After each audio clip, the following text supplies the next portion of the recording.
Going live.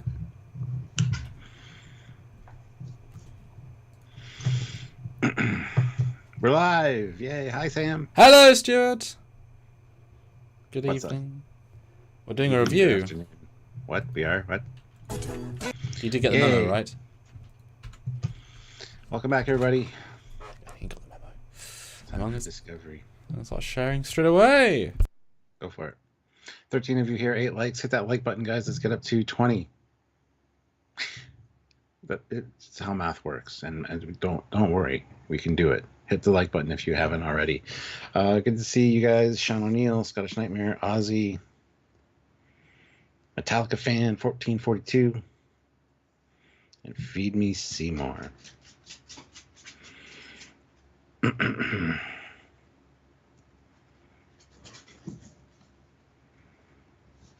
Yeah.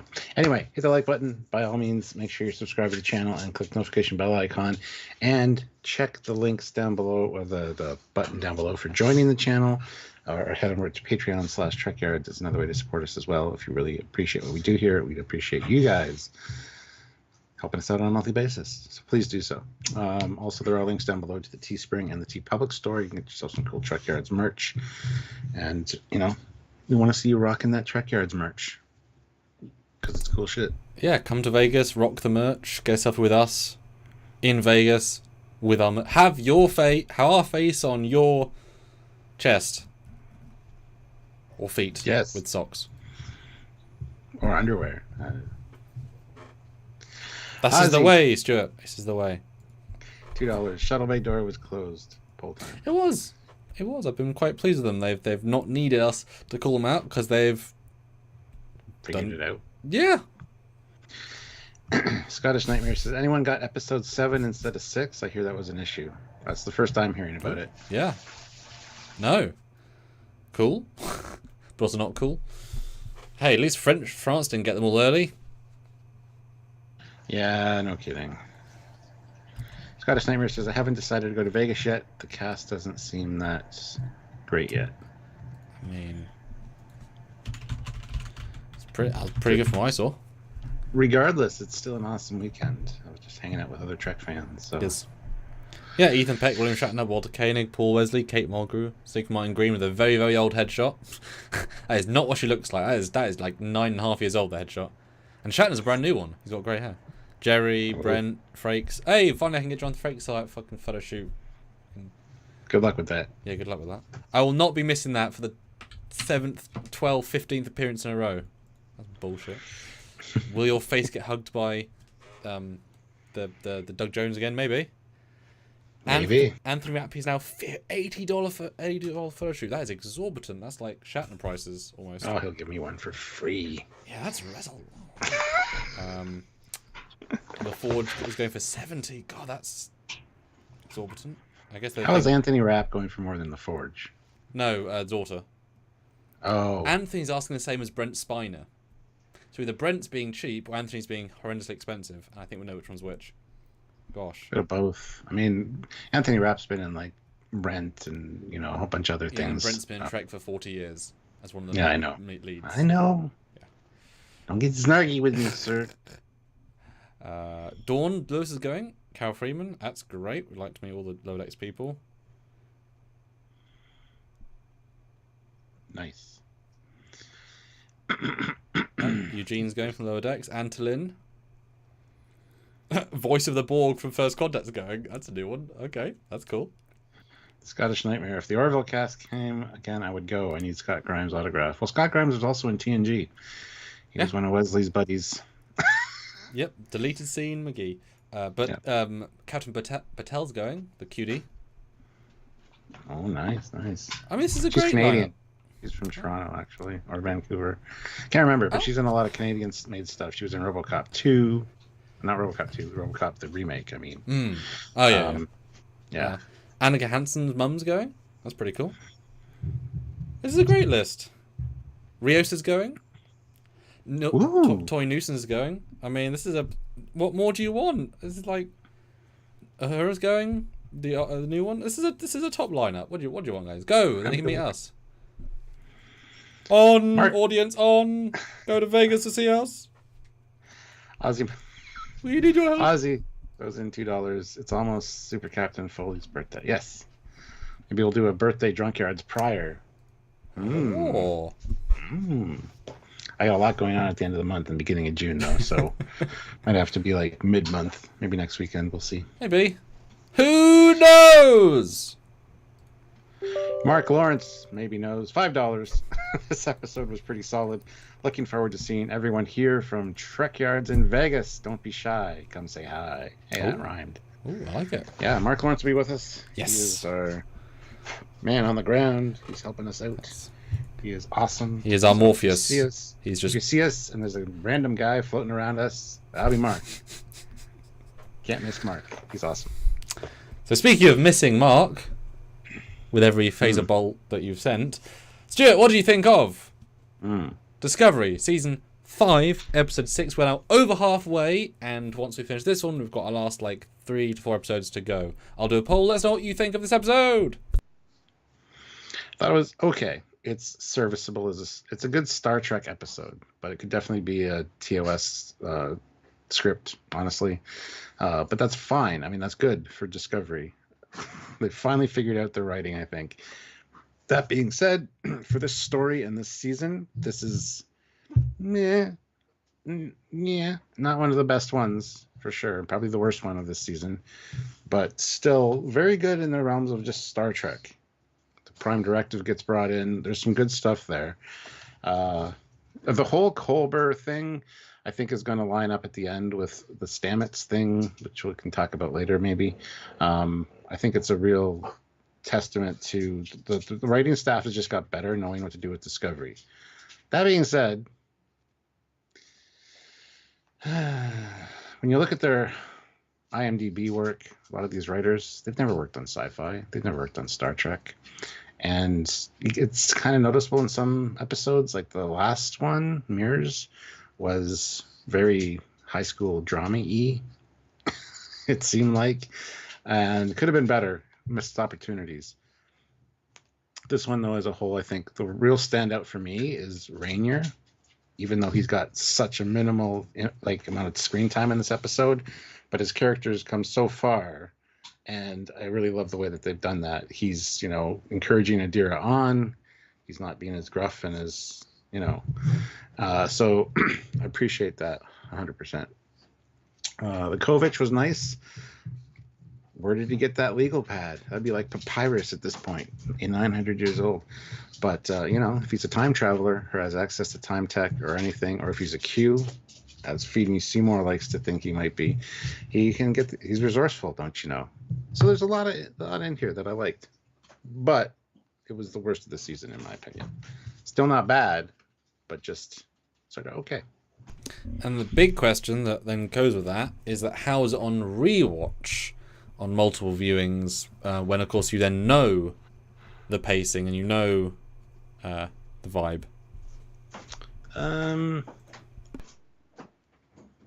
Again, just perfectly serviceable. I don't think it got worse. Didn't get better by any stretch, I don't think.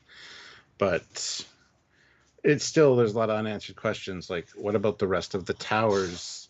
I wish we could have seen them. Were some collapsed? Were some fine? I wanted to see the retrieval of the final puzzle piece in Tower 5 would have been nice. Something like that would have been great. Also, some repercussions for breaking the Prime Directive. Because at the end, you get a Starfleet HQ is hailing. Oh, it's like, oh, shit. Oh, they found Mullen Lock. We're going to go now. Okay, well, what about your Prime Directive violation, which was a pretty big one? It's fine. It won't be brought up again, probably. So... yeah, I don't think multiple viewings really impacts this one either way for me. So, how about you? What did you think of this one? I think second watch is quite important for this one because it shows how boring it is. I think fundamentally it's a pretty uninteresting episode. That's the baseline I'll start with. That's what the second viewing showed me. It's a generally pretty boring episode. Which obviously the first time you're already with the story, you're trying to see what happens, you're waiting for the twist or not twist, that's fine. But second time, it's like, no, it's actually pretty dull.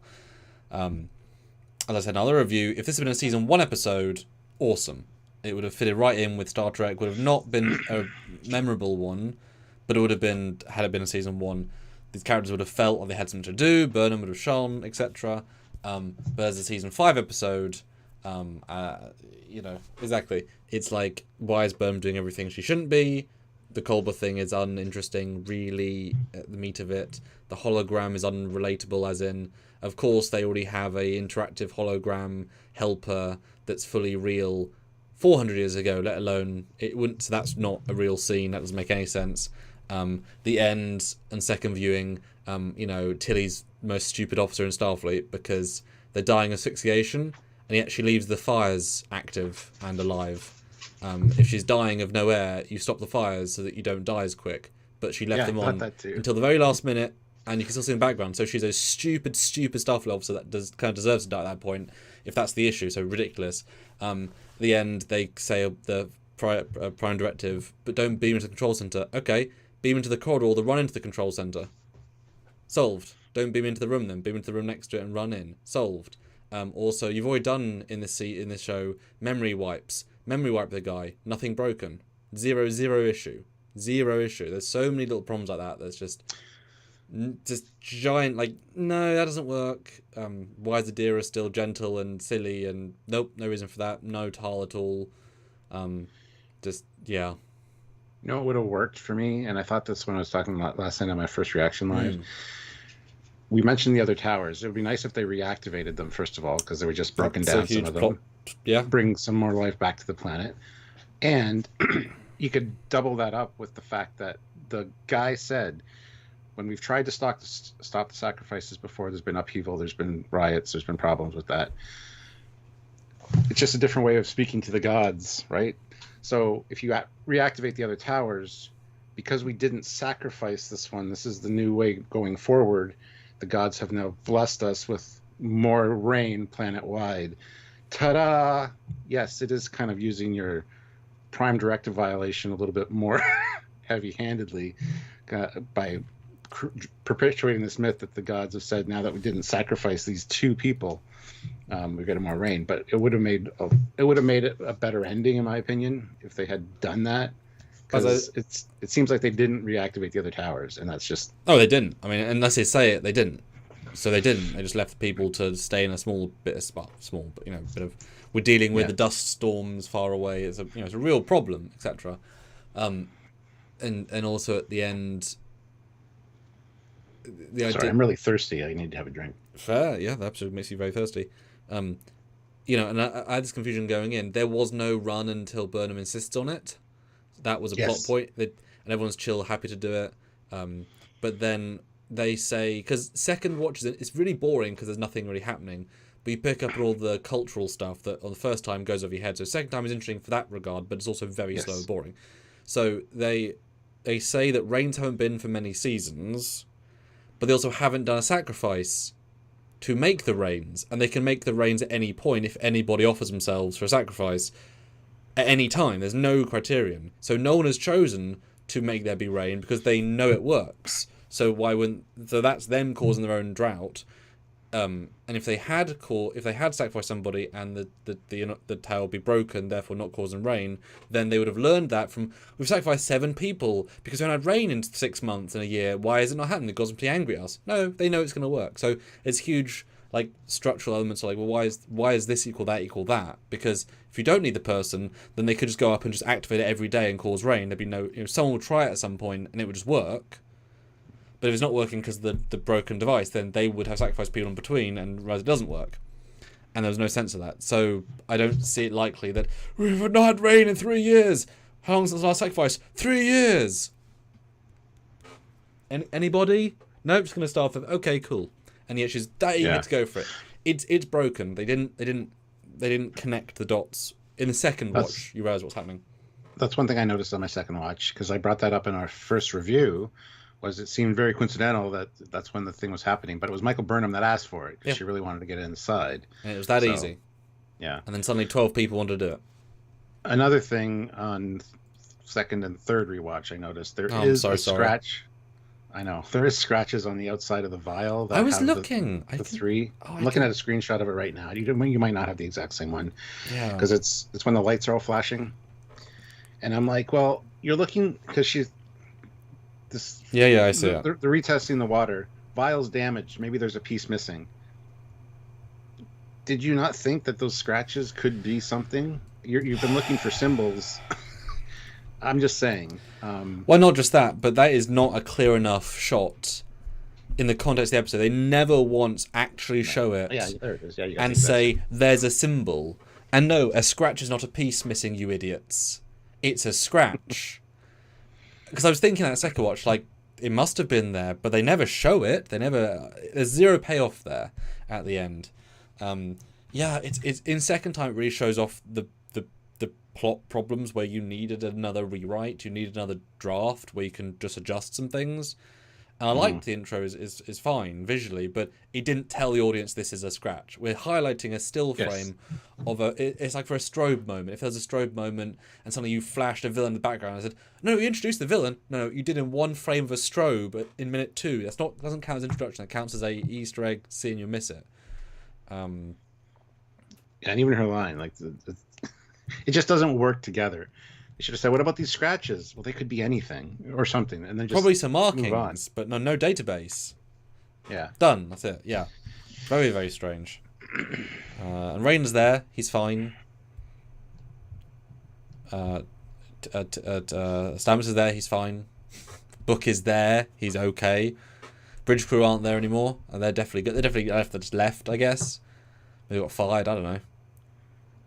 Because yeah, Iwash crew and but we've already had the idea that the other crew has been, despite having a warp 2 pod, they both escaped far enough to be meaningful, but also captured easy enough to be meaningful.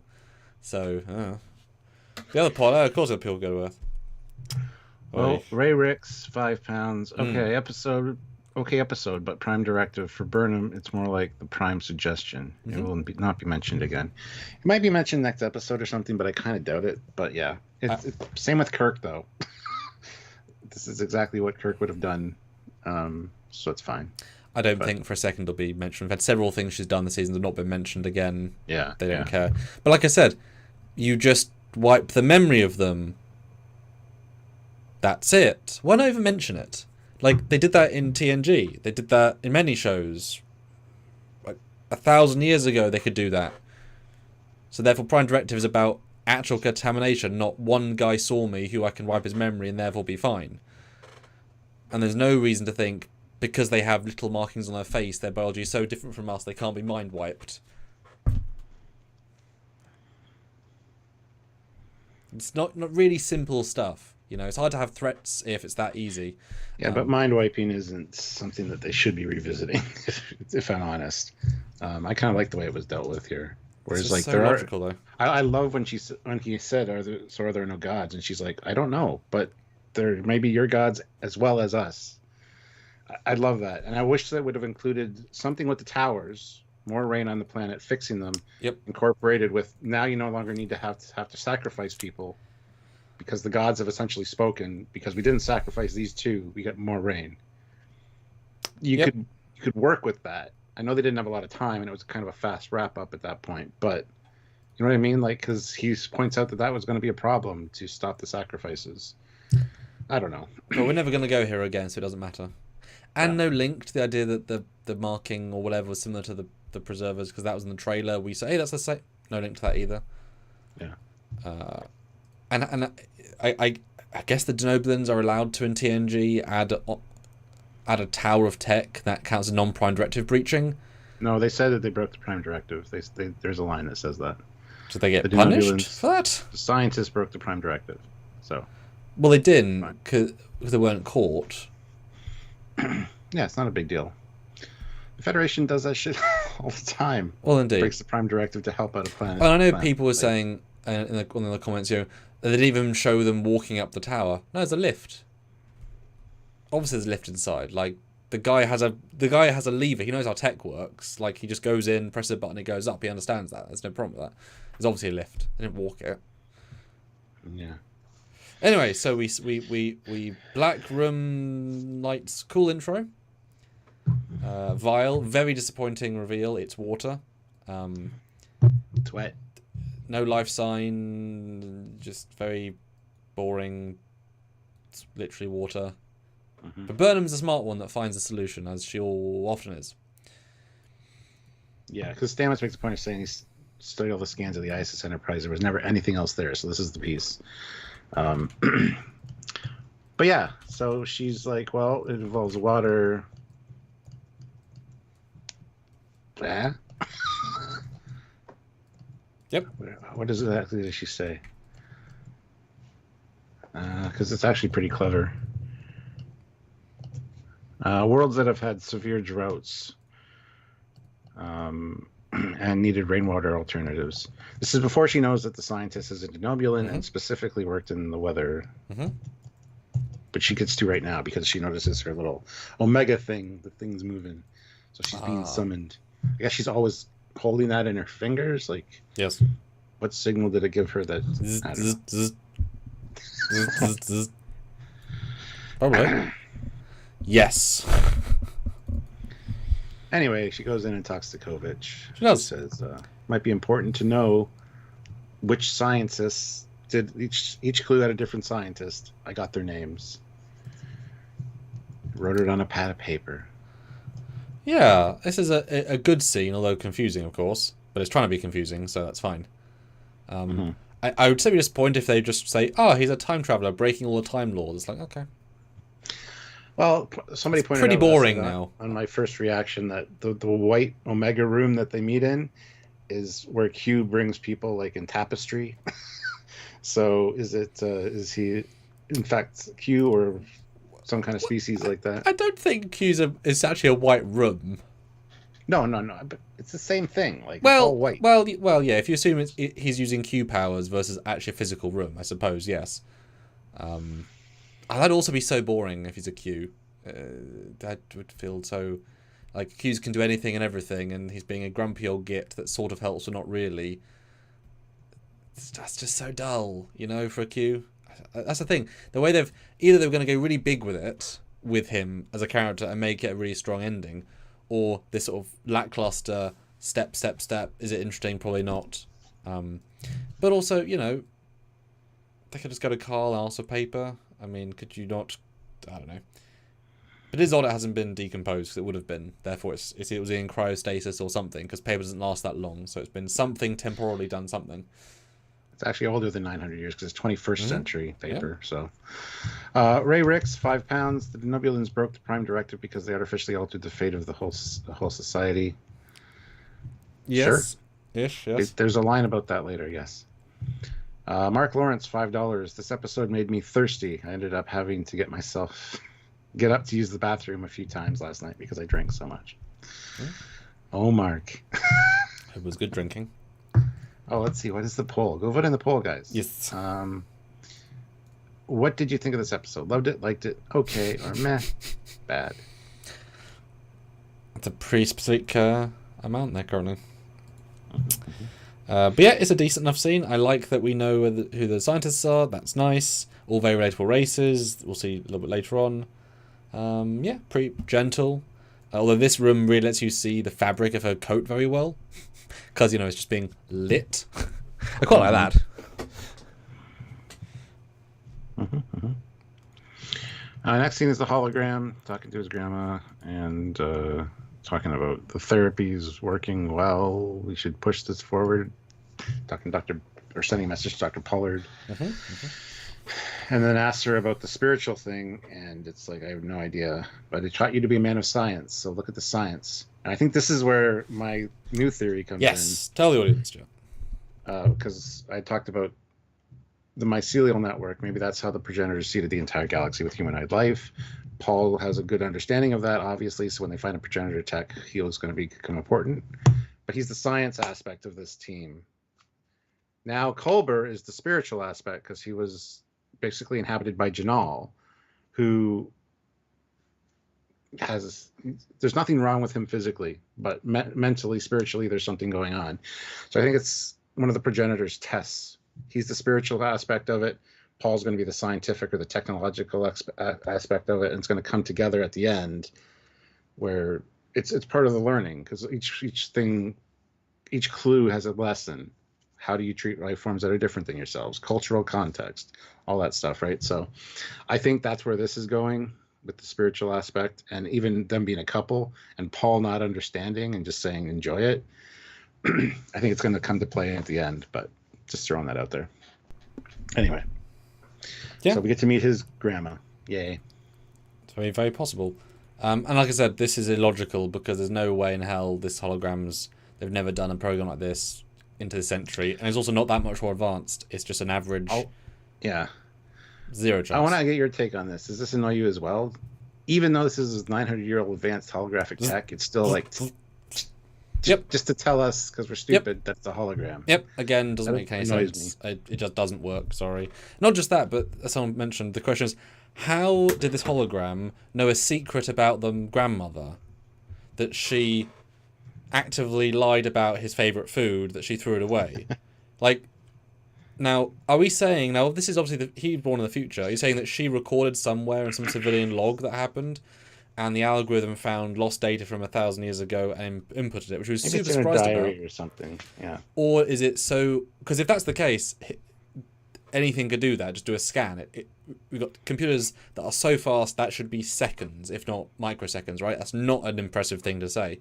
Or is it extemporizing, and is it so advanced a hologram it's able to guess the secret based on other facts, and therefore that's why it's impressive. But then he wouldn't know it was a secret because it's a secret to him. So he shouldn't think it's a reveal either, because he would expect the program to be lying versus true, because it wouldn't think it guessed a secret. It's illogical. It's a nice little scene, doesn't make sense fundamentally, and it just doesn't work as a scene. Sorry. Well, Ozzy throws in $2. Legal note paper is 20th century, not 21st. Incorrect. I'm looking at the goddamn caption. This is genuine 21st century. Yes. Oh, yeah. He said that. Yeah. This is genuine 21st century legal pad. 21st, yes. Not 20th, Ozzy. Yes. Yeah, I agree. It could just take into account all of her personal logs or like whatever, which he maybe hasn't listened to. I don't know. But then it's not an impressive program. It's just. I know. It did. But they're talking about it as a program for grief therapy, which this would be naturally something you would have done 800 years ago. That's what I mean. Like, I'm trying to think what the impressive thing was. I like the fact that it says no. It knows him and her enough to say he wouldn't have done that. But I also think, now I've watched the episode, I liked the idea that he's been so taken up by this feeling, but he has to use science to help solve it. So he would go and find something special. The special would be revealed. It'd be a twist. But he's so excited, and then it turns out it's nothing. It's just his brain again, like metaphysically, which then, for me, makes the scene almost worthless because it's a red herring to get to the same answer. Didn't add anything for me in second watch. I was excited by it. It's like, oh, it is. Maybe he has a temporal thing. Maybe he has a whatever. Like, no, it's just the same thing. It's a roundabout scene that didn't add anything. Just use screen time. Good performance, but narratively not needed. And the next scene, we see the paper, and we do see the names. The next one, there's the denobulin, and there's also a betazoid, which the markings that they find on the piece they find in this episode are betazoid. So I like that. And it's Marina, named after Marina Sirtis, maybe as like a nod. Yeah. That's kind of interesting. But that'd be fun. So modification towers to generate rain. They generally seed rain clouds with silver iodide, which this doesn't have. This is ultra distilled. Yep. Nice procedural scene. It just took Michael Burnham, once again, the one to solve it. Of all the crew, of all the people dedicated to this sort of science, she's the one that solves it. Again. Which planet would be arid enough that they had to draw all the water from the atmosphere, and that would be the planet. It's only one. And also, not just that, but Zora who's solving the issue. Yeah, I know. Like, it's not even them using their ability. They just, you know what I mean? They basically did a word search, then had the computer do the hard work. Like, it's fine, but it's not. In second watch, it's not. When you realize how limited it is, it's like it's not that satisfying a solve. Yeah. In the grand scheme. And Feed Me Seymour, wasn't there a show on the ISS Enterprise? Yes, that's who that is referring to. So. They spore in with one of the two space shots. They are not space shot inclined this season. And doors closed. Yep, doors closed. But a very dusty, horrible planet with a bit of green. Reminds me of the planet I try to create for my Trek shorts. It's actually quite similar. And then we cut to expensive CG with a big-ass tower, mountain thing. Looks nice. Good CG. That's where the super samples are. Just so you guys know. Helldivers. You guys know. For liberty. Anyway. And it's a large bit of the planet, in fairness. Like, that's going to be hundreds of miles, if not thousands, if not tens of thousands of miles, right? It's huge. Although the lady could walk from the edge to the middle in enough time for her not to die, which would imply a day. But they don't. They didn't. The CG people didn't think that. They just made it look pretty, right? Because if it was this small, they wouldn't see it. There's just be whatever. Doesn't matter. They didn't put it together. Yeah, but the electrical storms got worse over time, more severe. And this is where they say Dr. Creel installed the tower as a humanitarian mission and hid it so not to violate the Prime Directive. Because he's helping them populace without exposing. So, yeah. But then how did they find the tower, find the entrance to the tower, find the lift to the tower, find the room to the tower, work out the tech in the tower, work out a sacrifice to the tower? Fail. But 800 years, of course. But, you know. But I guess you could argue it's the center. And so when all but the last tower died, they're like, wow, this thing is exactly 85 miles in the middle.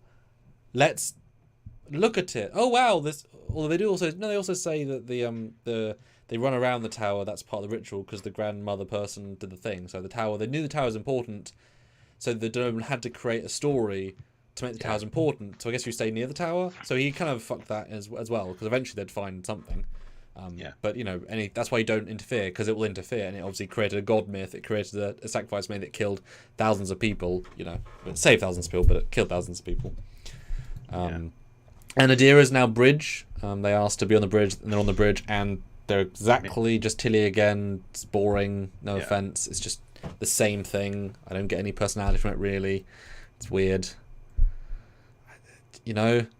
It's just so razor thin of a character. Yes, indeed. But Burnham's going down again. Once again, leading the pack. With Tilly, and all Rainier does is nod yes. He's now given in. He's given up. Yep. He's part of the team. He's accepting.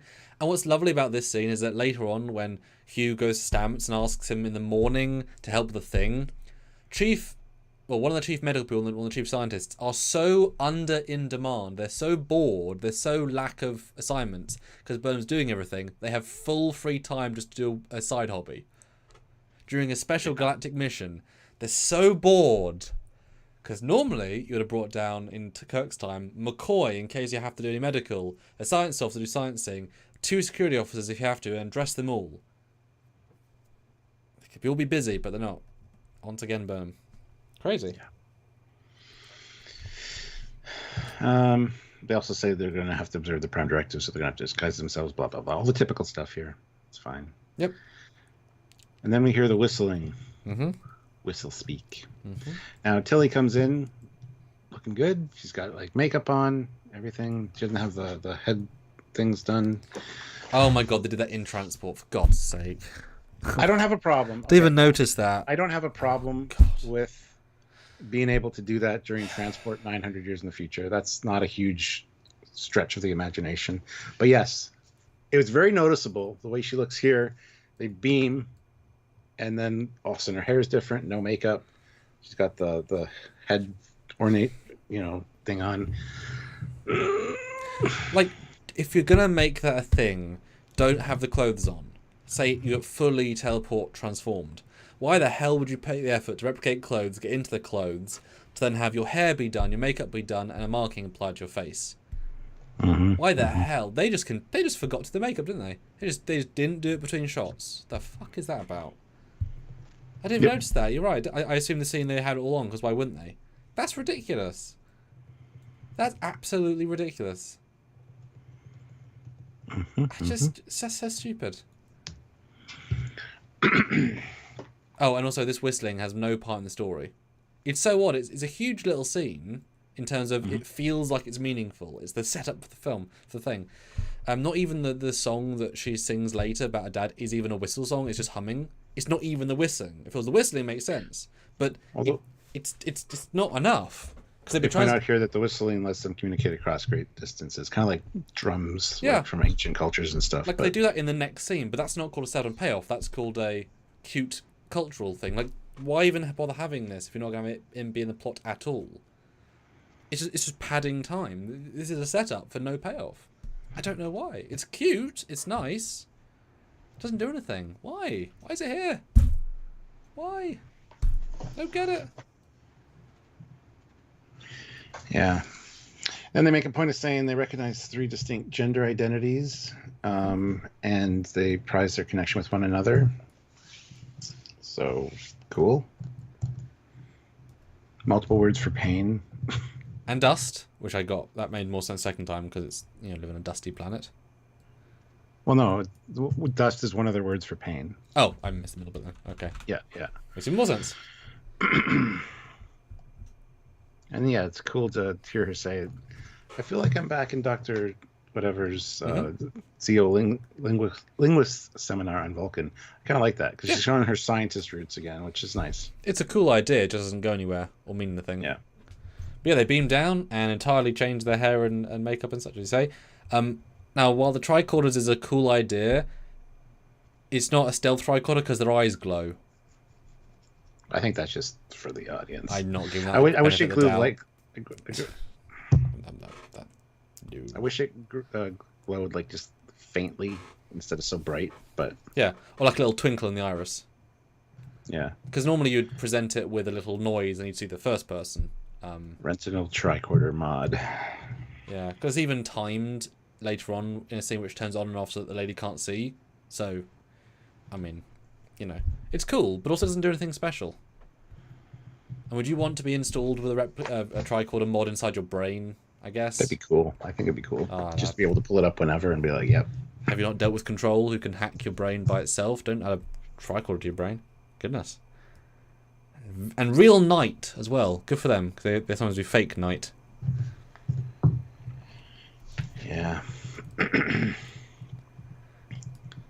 And then Tilly's got a problem at the academy. One of her students wants to leave to go to a cargo ship, and I can't keep my students invested. What am I doing wrong? It's going to all play into Starfleet Academy.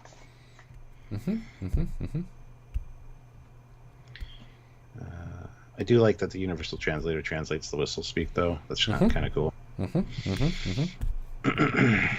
And then they run into a group that are heading towards the summit. Well, not yet. Sorry. They hear the whistling. They get there in a second. This is the payoff for the scene we just had. Yeah. And then cut to Colburn Book in a scene that exists. Yeah, Book wants to talk to the counselor on the other ship that's looking for Mullen Locke. Because you can use me as a resource for anything. Well, they've been briefed. Yeah, but it's not the same. Just you can't do anything right now. So just relax. Yes. Chill the frick out. What's it like always having the answers? And at the time, I'm thinking he doesn't because he's having spiritual problems. Wah. Sort of. No. Yep. And then they are so bored, with so little to do, with so few missions, that he can just do nothing and be, see you tomorrow night, see you tomorrow for the thing. Well, I like he actually did sort of confess to him that he had a thing wrong with him. That's called mature writing. Because it would have been very teenagey if he'd just been, no, I'm fine. You're not fine. Although Paul certainly handles it very relaxed. I mean, he's not season 1 him, obviously, but very, very relaxed. Yeah, ask me if everything's okay, and hey, it's not a very romantic thing, but sure, I'll help you. Although I thought, we haven't worked together in a long time. Well, episode 1 with the data guy, you did. That was like a couple of days ago, weeks ago. Pretty recently. Yeah. Jay Donaldson, Rava is referred to as they, so they're like the third gender. Yes, absolutely. They do say that at the end. That's fine. All right, so now on the planet, they do run into this group of travelers, and can we join you? Sure. Cough, cough, cough. And this is better the second time because the context of the tower now exists. Yeah. But it's really dark.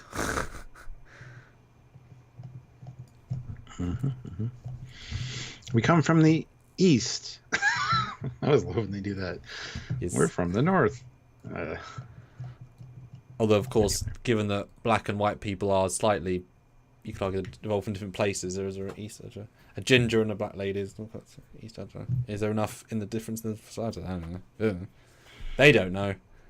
Let's have every ethnicity in one continent of one planet. That's how evolution works. Don't get into that. Yeah. Yeah, it's fine. It's just funny when you say it that way. Yeah. Then we meet Rava, I guess is her name. Good casting, good energy. I think her and the dad really do stand out in the episode. It's nice when characters can create the bond. Yes, they have a decent chunk of the episode, but to create that much of a visceral bond in so few minutes or two, good for them. Good casting, good connection, good energy. I also love the little talk that Tilly and Burnham have. Like, a sonic percussion wave would easily dislodge this from her lungs, but we can't. The Prime Directive, I know. And then they end up doing it anyway. They end up doing it anyway with their own technology, just the vibrations. Yeah. So. Again, first watch is interesting, but I'm wondering, okay, how are sonic waves gonna help the end plot? They don't. Like, this doesn't mean anything in the story. Yeah. Nothing about this, because you already felt a gentle connection. Like, it's a nice scene, but this is absolutely padding. Like, you used to call it a filler episode. This is filler in an episode. It's nice, but it doesn't serve the main plot. It might show. I thought the sound thing was, even the whistle was going to come in important later. Yeah. Something to activate in the tower or something, but no, it never pays off for that. It implies they're more. I guess it implies they're more advanced than we think they are. But you don't have to know how a thing works to use it. As in, they were shown or told that vibrating a bowl does a thing. Doesn't mean I understand it. It just works. But it's a cool scene. Doesn't mean anything, but it's a cool scene. Mm-hmm. You know. Well, I also thought maybe they were going to say, "Oh, Michael, you must be not from here because we've all grown up with sonic waves. Therefore, you must be an alien." Twist, like, we know you're an alien. I thought that might have been a plot device here. You know, all of us is not subtle to sound waves. No, it's just because she was close, I guess. Yeah, and he said, I didn't have time to warn you of the intensity of the sound here. Like not a lot of people maybe know how intense it is to be in the middle of it. Don't know. It's a specialized doctor thing, but... And I love how she compliments him, too. It's really impressive you guys found a cure. Yeah. Well, yeah. Yeah. But they've got access to the tower. Even though they need a sacrifice, he's been in the room. Which kind of goes against what I said earlier about only the sacrifice, he's going in the room. I guess he's the leader, but he can go in the room. Huh? Now this is the best scene in second viewing. This is where Burnham, we need to get into the tower, and this is in first watch. Obviously, it's TNG episode. We've got to get to the tower, find the tech. Obviously, no issue, and so the energy of the lady is fine, makes sense, everything works. Second viewing, it's really fun to watch because now Burnham's saying, "I want to go kill myself to help everybody." Are you sure? I really want to do it. Why? I need to go and do it. Okay, I'll do it. Like, everyone's energy is so different here, which makes the daughter be more like, "Oh God, I'm sorry," and the dad be more like, Everyone's energy here then feels funner second time. So this scene I really liked second time, knowing... And he muted again. Still muted shit. Oh, you talking to Sylvia. Okay, I'll wait for her to come back. No. Sorry. She's like, all it takes is someone to make a request, right, Dad? He's like, yes. And Burnham's like, I make the request. It's like, yep. We can do it tomorrow as early as. And the dad's like, oh, Jesus. Yep. Well, they would think they'd be excited because this means finally rain again after months. And the first time watching this, when Burnham's talking to the old lady, and she's talking about her friend that won the race, and then I wish I could see I wish we would look like wrinkled and old together. Yes. I'm like, okay, there's going to be a sacrifice at the end of this. I caught on that the first time, and then they mentioned the word sacrifice once or twice during that. Yeah. And sure enough, that paid off. But yeah, on second viewing, you definitely get those super context clues. Yeah, this scene's really good second time. But like I said, if any day they can make a sacrifice to make rain and they don't, that's them choosing, you know, all those people. I mean, I'm assuming there's probably a little bit of a prestigious thing. So many people joined the race and all of them gave up. Because you don't die, you give up. So they all gave up. except one was Starfleet training and character from plot, right? So obviously, maybe there are versions of this, and everyone gives up because it's just too difficult. Yeah. But it's like, at least they tried to get Rain, but they gave up because they couldn't. And and all the talk of meeting the gods and stuff, it's like right in your face, you're gonna die. But when you go back and listen to it again, it's like we'll be with the gods. We can talk to the gods directly. It's like Okay, first time I was picturing that there was specifically kind of like hologram. Yeah, a hologram like Thor from Stargate, where they were going to get to the tower, and the dad was going to press a button in a room, and a hologram would appear, and it'd be the Denobulan who left a very basic holo program to give the answer. And the person would be there in the tower, and they'd live there for the next 50 years, working it as a sacrifice. That would be the sacrifice. And then the Denobulan That's interesting. That's really interesting. And the Denobulan would then understand, oh shit, you're Federation people. And we'll get to that. I thought was the obvious play. It would still be all the same context clues, but not the, let's be honest, the more genre generic. It's a sacrifice. Like, that happens in so many things. It for me, it felt like an untwist. Your idea would have been fantastic for her to like actually meet the other old lady that the other old lady was talking about. That makes sense. Yeah. Which second time that plays, I just thought the first time she just died. Like, people die. I mean, she almost died because of the smoke, right? I thought it was just people die so easily here. That's why I thought first time. Second time it works much better. But yeah. Yeah, and I would volunteer for this race 100%, and I would make it halfway and go, I can't go on. See, I tried to sacrifice myself. That must be what happens a lot of the time. Be happy for... Yeah, exactly. I 50% saved us all. I was willing to. That's not how it works, Jeff. Well, I tried to. Yeah. Which, can you imagine, actually? Oh, no. Okay. This is a bit dark, actually. Okay. Can you imagine if water is so prized, it's hard to get, and it's really rationed, but they know that if they say, we'll sacrifice ourselves, they get to end the journey with a bowl of water, and that's easier to get the water than like normal water. So they're like, I'm really freaking thirsty. I volunteer as tribute tomorrow, just to gouge on water. It's not the case, but you could play it really dark in that way. But obviously they don't. Yeah. Although, great CG transition from fake flowers to real trees. That was a really good swoop. And I like the daytime stuff. It's a nice forest. Really easy trick of turning the leaves from green to green. It's a hue shift. It's very effective. I did it for a Nyx film. It's a nice hue. It's good. Very one tone. Like, everything's the same colour. But it's nice. It's easy and effective. Yeah, and then we get Robin, her talking to her dad. He's like, you're wearing that today. I want my mother to be with me, blah, blah, blah. So you're getting these clues, and he's hesitant about letting her go. You're too young. I promised your mother I'd keep you safe. Keep me a child forever. No, let her protect you. She's like, no, I'm devoted. You must see that. I want to help. And it's like, okay. I feel for the guy, because it's like, I don't want you to win the race, kid. Yeah. Yeah, it's a good scene. They do a good job. It's an effective... Yeah, it works rather well. It makes you feel for them. And they're the most interesting characters in the piece. Then we get Tilly talking about, you remind me of a student I have that no one knows about. Anyway. Well, we met them with the drink. But yes, it's the most least important plot line. And the dad are far more interesting.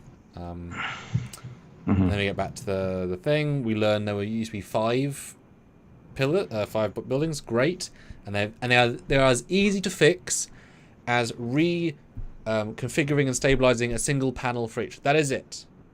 Now, my question to you: why aren't they sending, when the dots put each other structure? Why aren't the dots moving the panel around repairing?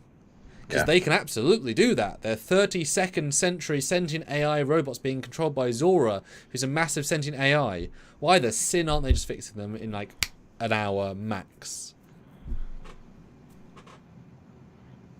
Good question. I can buy not here because you'd show people, but then just cloak them. Like, it's a good scene, but again, it just breaks the logic of the rest of the scene, the episode. But of course, they can't be beamed inside, because why would you be able to be? Yeah, what does it explain why? It does, yeah. Oh, because the residual radiation from the thing. Yeah. 4 more towers. Yes. And over time, the others failed.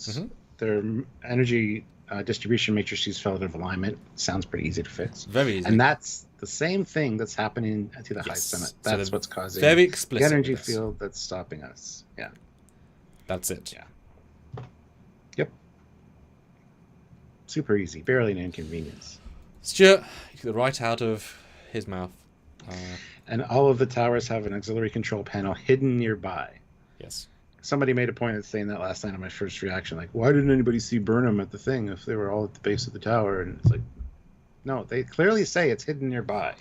It's not at the tower, because that would be silly. Well, also, there wasn't a tower next to her. They didn't cut to a giant wall of Yeah. Like, she's in a bit of forest next to it. Yeah, and who knows how far away that is? It could be like. They're doing a run around, but it could be. Yeah. I mean, they're all staying at the camp bit.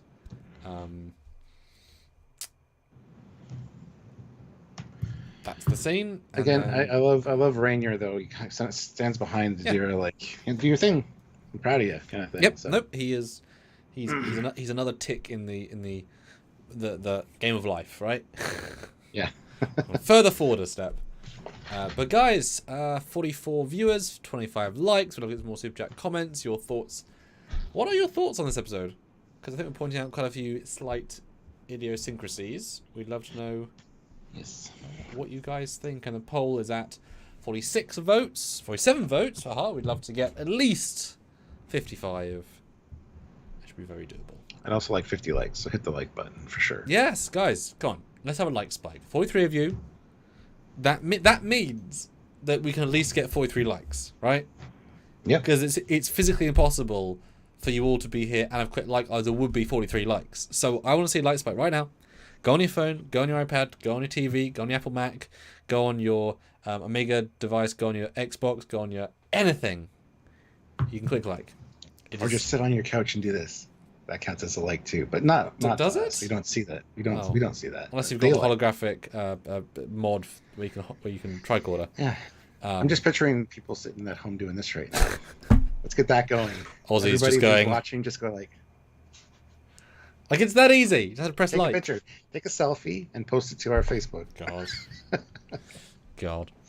Yes, click like right now. I want to see at least 30. It is that easy. Yeah, Yes. and if you've got the Apple thing, we have to control everything in VR. Just open the tab and just do a like. Like I'm sure with your hands you can do it. It's your fancy. Come on, guys, one more like. There we go, 30. Come on, see, was it that difficult to like the like button with a like? Yes, good man. All right, so back to the brain scan. Everything's fine. Handsome brain. Yeah, you're perfectly normal and typical. Yeah. And I love the conversation here, though. Like, I'm feeling weird. I wish there was something wrong because I can't explain this feeling. And he's like, well, I got a feeling. he feels more attuned to himself and things around him after the thing. So there's no scientific reason, so it must be a spiritual thing. And Paul, of course, is not spiritual. Mm-hmm. He's like, well, what matters most is there's no health implications. So in lieu of that, I say just enjoy it. And Book says the same thing later. Like, that sounds kind of wonderful. Just enjoy it. So it was a great scene. Yeah, I mean, I don't really care very much, but it's a nice scene. You know? Yeah, I kind of liked it. I thought it was nice. So yeah, well, it's nice. I just don't care. Like, this is the end of the season for them. This is, it's like Worf and Troy. It's like if they got together in the last episode, it's like, oh, but we don't really care because what? That's sort of like, oh, okay. But I do like how low-key Paul's acting is. It's very underacted. He's like, oh, science. I'm a tardigrade being. It's fine. yeah. Although I'm surprised no one mentioned the fact that he died and was reanimated by a mycelial network and how that might affect his brain. Not even mentioned once. Well, he mentioned it to Tilly that I died and came back to life. He didn't say anything about the mycelial network. But in this scene with a brain scan, like that could have been a mention somewhere. You were mycelial recreated. It's funny that you just mentioned tardigrade because I just watched episode 1 of The Orville again, and the scientists in the first episode mixed tardigrade DNA with a seed of a redwood tree. Oh. So it could live in anything and live for like hundreds of years. Hey, I thought that was funny. Right. So. Oh, so we got 34 likes. Now, 34 people like us. that's true. Now, can we not get to 35? Someone here has not. It's impossible. It's impossible. What? Yeah, I put a cap on it. 34 is the highest. I dare anyone to prove me wrong. So you're saying people should try and break YouTube right now and make us 35 likes? Yeah, or just prove me wrong. I mean, well, you said you did it. I mean, they can't do it, right? They can't press like. They can't do the button that says like. I would try. Oh! Are you lying to us, Stuart? 35 was the cap, so that's as high as you can go. Oh, sorry. That's what you meant, right? So it's impossible to get the 30. So even if you try and click like. Oh, yep. YouTube must be broken. Again, fucking YouTube. Or was it 35 plus 1? There's always like a grace period, so you can't get 37. Well, I heard that 50 is the max you can get now for likes. Yeah. That's just on any video. It was weird that Taylor Swift video came out, got 1 million views, 50 likes. Yeah, 50 likes. It's weird. Hashtag facts. Hashtag bad blood. And then this is a lovely little moment with the lady. Again, second viewing, much more interesting. Tries talking her out of it, saying there's ways to get close to the gods just by helping people like you help me. Like, don't do this. And she's like, well, it means so much to me. I need to get in there. It's my whole life. And she's like, oh, in that case, I understand then. Yes. Go do your thing. But she's trying to talk her out of it. Yeah, it's the most well done, fully religious yet helpfully I know the truth conversation. It is both. It's like you don't need to, but also once you express your deep held faith, you're going to do it either way. Cool, good luck. Like, it's a nice balance of both themes, which work. First viewing as a, just the idea of, oh well, gods are everywhere, cool, or the actual her deeper meaning, because she misses her friend, but not in a I'm sorry she's dead kind of way. It's a good balance because she knows it was a right thing to do. She proved herself to save everybody's lives. It's a good thing. She just actually didn't know her longer. Yeah, it's a good little moment. Although, boy, a lot of people came out to commit suicide. I mean, help the people today. A lot of people. Oh, it's a spiritual thing. It's a religious thing. Oh, it is. People signing up for it, even if they know they're not going to make it to the end. Yeah. I tried. But I was expecting like 3, and it's like 10 people. It's like a race at your school. It's like, right, everyone get going. Yeah. Now, how do they make these little things, and what are they? Because they're just horrible. Something that dehydrates you horribly. Yeah. Or makes you super thirsty. I do like the story though of the mother Compier, how she, like, in ancient times, she had to carry this water for her children, and she didn't partake of any of it until she gave it to her children. That's kind of interesting. I like that. So that's really great, honestly. And once again, he commits to it fully. They balance it out well. Would have been nice to have something said about how, and they don't even remotely that this might affect our biology differently, better or for worse. Don't even mention it. It's assumed all things do all things to all people. But I appreciate, and there's a lot of small things in this episode, like really small moments that a guy gives up straight away, but the dad's like, it's okay, good try, despite of course being not a good try, but it feels genuine. Like, any attempt is a worthwhile attempt. That's what I mean. Yeah, it's I like that on your resume. I signed up for that race thing. Yeah, I could have died, but I tried 11 months in a row. Always give up on the first minute. But I like that. It's not. A lot of the time you get these dark religious things. A lot of time, this is far more light. It only gets dark at the very last second. So I like that. It's a tiny moment, but I thought it was a good moment. Yeah. And go. I love the bowls of water all along the racetrack as well, like Temptation. That's great. Yeah. Now, I wish, use this on a review, I wish they'd made direct parallel to Tilly actively doing a running course with Burnham to be more fit in season 1. That was a whole plot point they had, because clearly she won the marathon or something. Yeah. That's mentioned as well, yeah. Because clearly there's a reason why Tilly is more able to continue than Burnham, which is nice to see Burnham fail compared to Tilly for once. Like, I guess Tilly's more fit. Yeah. But that's what they're telling us, and I like that, and I wish you'd, remember your own continuity. She's a jogger, I like it. But they don't. Because that's the first time we were introduced to the shirts that say disco. Yep. During those two running in the beginning of that episode. Yep. So. But they don't. I love how she also keeps running around her, like, body in motion will stay in motion. Yeah. No, it makes sense. I like it. Yeah. And yeah, I guess you can see The Rock to the side of them. I guess they picked a landmark where that happens, a natural park, a nature reserve or something. I do like the take on the moss. Yes, the yellow moss being mutated and it leads to the control panel. I love that discussion. Nobody would think of that from that culture, so that's great. Yeah, because the moss would spread out. There wouldn't be a path to it, which I guess there is here, but there wouldn't be. There'd be a so, but it usually has a trajectory and a sense of. I mean, certainly the other guys would go to the place where the moss is, but they wouldn't be able to find it because they can't see. It's just one of the many rocks. But yeah, nice and organic, and it's kind of fun to see her give up. It's rare you see that, and it kind of felt like a good little moment of, okay, great, it's not Burnham that's doing it. Although it's also Tilly's the engineer. Literally, she's an engineer, so she should be the one that fixes the ancient technology. Burnham's the anthropologist that knows how to deal with cultures. And she's also physically fitter. And can fight more. So actually, it's probably the wrong way around, in fairness. Given that Burnham didn't know how to fix it, should be told on the comm. You could argue that Tilly would know more. Oh, damn, that was the wrong way around, wasn't it? Oh, well. Yeah. Okay. It's fine. Damn. Tilly almost passes out, and what's her name?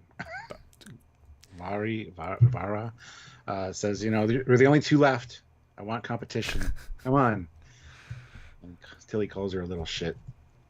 I can't hear you. I'm so far ahead. That's kind of funny. It is, but obviously second viewing, it's that 1,000 times more dark. I'm wondering. I didn't get it from the episode, but knowing now great context, I'm wondering if the daughter's now thinking, if they win, I don't gotta die. Because otherwise, it's, you know what I mean. There's this person wanted to lots. Let me give them the chance to die. I also buy their. Going into the race to see their mother. Like, they're going to see their mother. They don't have to... Because I won't need this bracelet after this race. I wish that was highlighted more, because it really isn't. I do agree with you conceptually. That's a fun idea.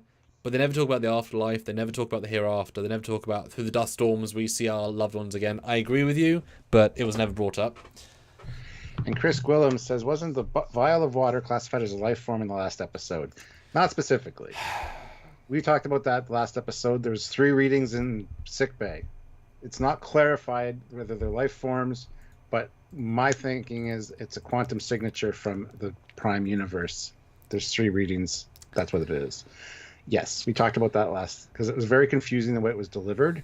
Because I thought 3 life forms. Sam thought 3 Everybody life forms. did. A lot of people did.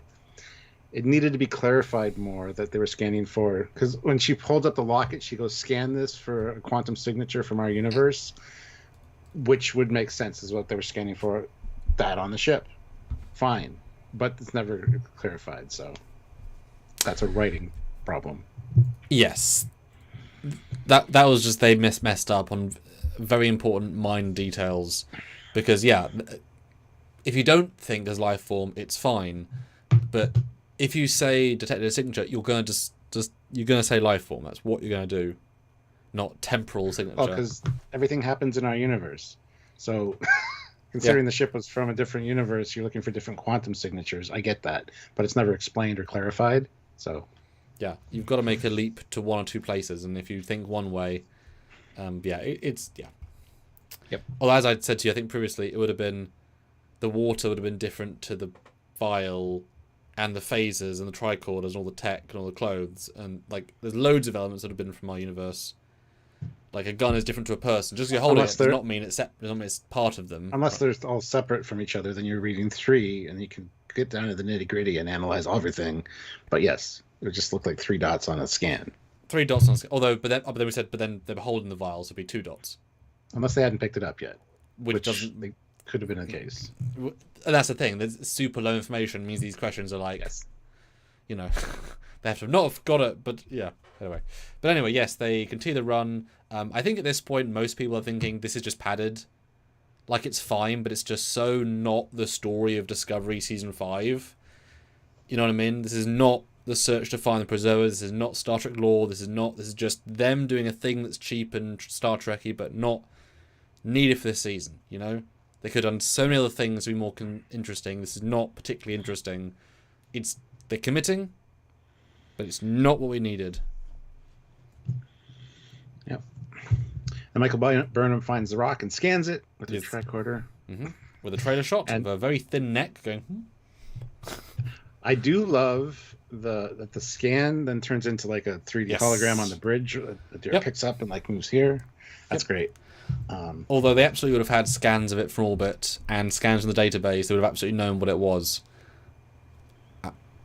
I don't think the Denobulan research department is classified to know water tower development. So they would have these schematics anyway, but that's neither here nor there.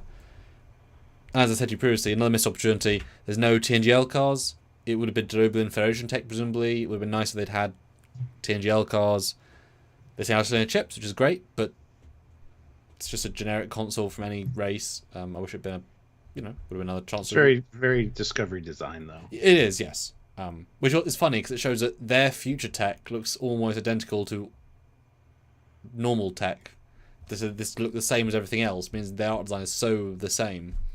But yeah, she finds the device, and a captain from the 31st century is now tasked to repair and fix a Denobulan 24th century tech via comms. And I like Adira saying, maybe I should go down there. It's like, yes, should have sent an engineer.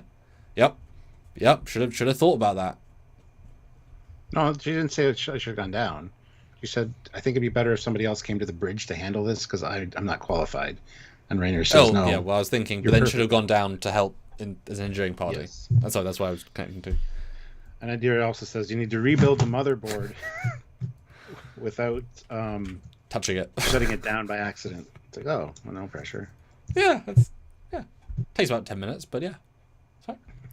Do you see a small red ship? And I'm like, they're all fucking red ships. They make that joke though. Far left-hand side. Yeah. Michael assumes it's her left-hand side, by the way. Yeah. Didn't clarify whether it was the left-hand side of the console, which would have been her right. But regardless, it's fine. It all worked out. I hate that shit. Top left-hand side. I'm like, is that me looking at the console, or is that... Clarify a little bit. This is important. You know what I mean? Like, small thing, but just annoying. And also, if Adira could scan Burnham's hologram, then she could have given Burnham an overlay on the hologram to see it and fix it. There's no... They're already communicating with our holograms. They could absolutely tell them. Yeah, that's a good point. No reason they couldn't have. You could literally overlay the scans from the ship on top, and she could like blink, blink. This one. Yep. Like in your bridge crew, and it's like this is button 1, button 2. Yeah.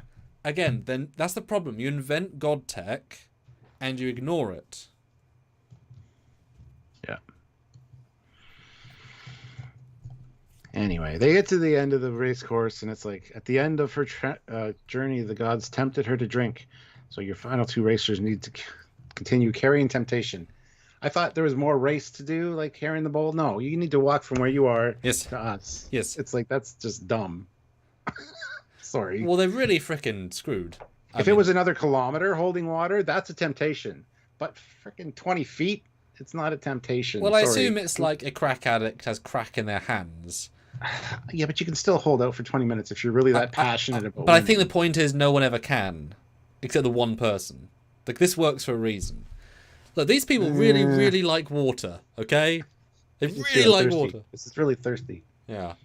I mean, Tilly like, did pass out by this much, right? So she's hallucinated. She's not feeling well. I thought it was a fair enough little thing. I mean, it's the smallest moment, as in like distance, but it you can see him stare at the water, and it's relatively effective. Clearly cheating, in the sense of like, but also who would give the water sacrifice to people, given that there's no precedent for double the rain, so it's a waste of life, and a civilian would know that going in. You don't do that. You let one sacrifice. That's the effect. But because she's not a native, she's doing a stupid thing that feels good. And I just love the look on the dad's face, like, you bitch. My daughter was disqualified. You bitch. But he holds it in because he knows it has to be like, it's very well acted, but not in a like fundamentalist way. Just like this is the life we live. Well, shit. Yeah, because like I say, the scene's really dark when you break it down, and it's played for sweet. It's just not. Yeah. I love Tilly's guilt later. 100%. Like you wouldn't have been here. 100% because of you. Yep. Although it's funny to think Starfleet training didn't beat random civilian 14. They're trained for lots of things. They're not trained enough for this. Although Tilly didn't even finish the academy, so maybe that's because of that, right? That's because of that. But congratulations, we get rain finally. I guess. Not yet. I mean, we will now get rain because we're now sacrificed. Yes, like now we can drink for the first time in 6 months. Is what I mean. Yeah. Yeah, I mean it is a touching moment, but at the same time, it's like once you know the context of it, it's like you don't know what you just did.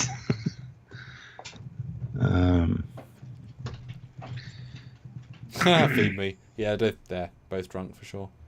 That was funny. But yeah, fixed. All good. No issues. Done. It is that easy, Stuart. Let's go and fix the other 4, yeah? Yeah? We'll send some dots.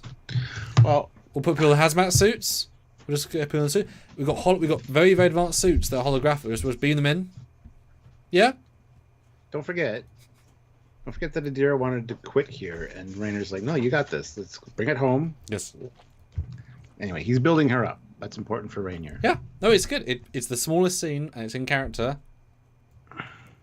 And IT tech support hasn't changed in 900 years. Turn it off and turn it back on again. That'll fix it. One of the fundamentals of the universe. Mm-hmm. Yes.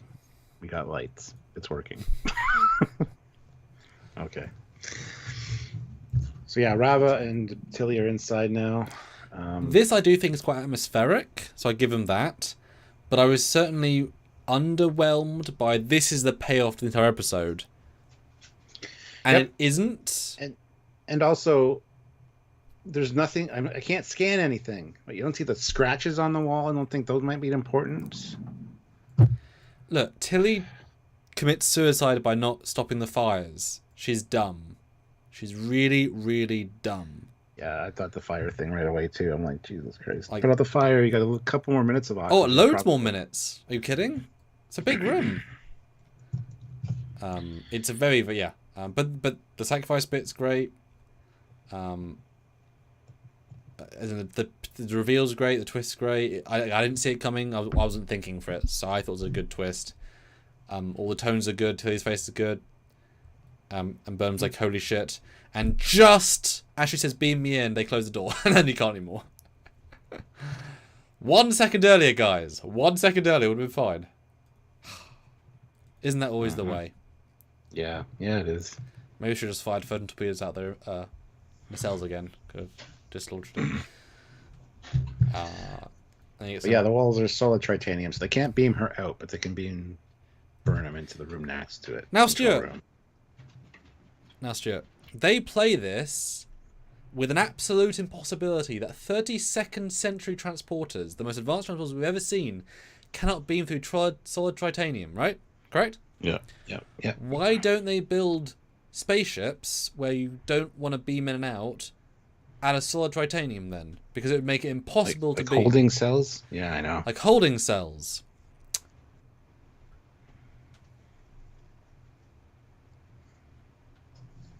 And isn't titanium a really basic material? Like not even a magic tool? Yeah. Like it was impossible to beam out. They didn't even try and override it. It was impossible. We got to find a way in. Thick titanium. Solid titanium, yeah. Yeah. But we saw it. It's the walls. Like it can only be this much. Like we have a ship's hull will be thicker. So now I'm guessing that's what the ship was made of in Strange World Season 2 with the green the Gorn. They couldn't beam out of. It was impossible. Then just build prisons outside titanium. That easy. It's a stupid line. I do like the explanation for how the thing works, though, and the diagram that Rainier has. Yeah. Some chemicals mixed with air and whatnot in the room above, or from the room above, and then shot into the atmosphere to make it rain. And the reason it's titanium is the room becomes a vacuum, so all the air gets sucked out, and that would keep it from collapsing until he's like, oh, good, at least we won't get crushed. Okay. My question, why is it making a vacuum? So the chemicals can mix. That would be my guess. But the chemicals are so in the chemicals in the room with Tilly and. No, they're at the base of the tower, and they come up and mix in that room, and then get shot out. So they are in the room with them. What? So the chemicals do go in the room with them. Yeah, they come up to that room after the air is evacuated. But the rain starts after they open the door. Yeah. Because the air's not evacuated because they're not dead, and there are also fires. And we don't see particles go in the room. The process never happens, but it rains. I'm just saying, it never actually happens. Because I was waiting for a thing to happen, but it doesn't. So because the thing is, they don't need a sacrifice. So my assumption is that the pressure is irrelevant to the like you just turn a button, it works. They can turn it on every day. They just put them there because it kills somebody one day. Like, I'm assuming that whoever got locked in there the first time, them dying, they linked that to a sacrifice, but they just shouldn't have been locked in that room. And the pressurization is irrelevant to the process really, because nothing happened. And if it wasn't deadly, then okay, why? It still rained anyway. I'm right. 56 people here, 43 likes. Can't get to 50. Can't get past 50 likes. No. That's the new cap that YouTube put on. Yeah. It's impossible. Yeah. Yeah. Mm-hmm. Yeah. Yeah, the mixing chemical thing. Because it worked anyway, so it didn't have to vacuum. Unless... No, that's dumb too. Because a partial vacuum is not the process of a vacuum. You would need the vacuum to be a vacuum, otherwise just low air. Low air is not a vacuum by definition. My assumption is that the vacuum... Once all the oxygen's out of the room, the vacuum is created in that room, which draws the chemicals up to the center of the thing. Don't know if they necessarily mix in that room. Maybe they mix like in the side chambers or something and then get expelled. Maybe. But the vacuum is what draws it up. I don't know. I'm trying to rationalize. Because it works even without a vacuum in this process. So just point that out. Yeah. And again, they leave the fires on. Yeah, just that's like the first thing I thought of too. It's one of those things. If you're running out of air, to distinguish any flame. Like seriously, there is no rationale for Tilly there. The other person, they want to die quicker, and that will really help. Tilly, no, sorry, no, ridiculous. This is where Tilly's like, "You wouldn't be here if not for me." And she's like, or they are like, "I'm grateful. I'm going to see the gods. Yes. Come to the Serenity Wall. We can pray and won't be frightened anymore." Yeah. It's like, yeah. Back to Discovery again. Another plot hole. There's going to be a corridor to the room and a lift. I mean, you can see the lift in the middle, right? Presumably that's the lift, I guess. That's the mixture chamber, I think. And the lift, maybe it's quite a big room. I don't know, but there's no reason for them to beam. So they can't beam into the room, the control center, even though it's not. It's just a room outside the door. But whatever, they didn't build a control room set because of the guy with C. But you could beam her to the next room and then walk in. Therefore, they would think they got up there, not beamed in. Problem solved. Don't break Prime Directive at all. No issue. But Burnham is so insistent that she doesn't think of that. She's beamed me anyway, despite being a stupid non-reason.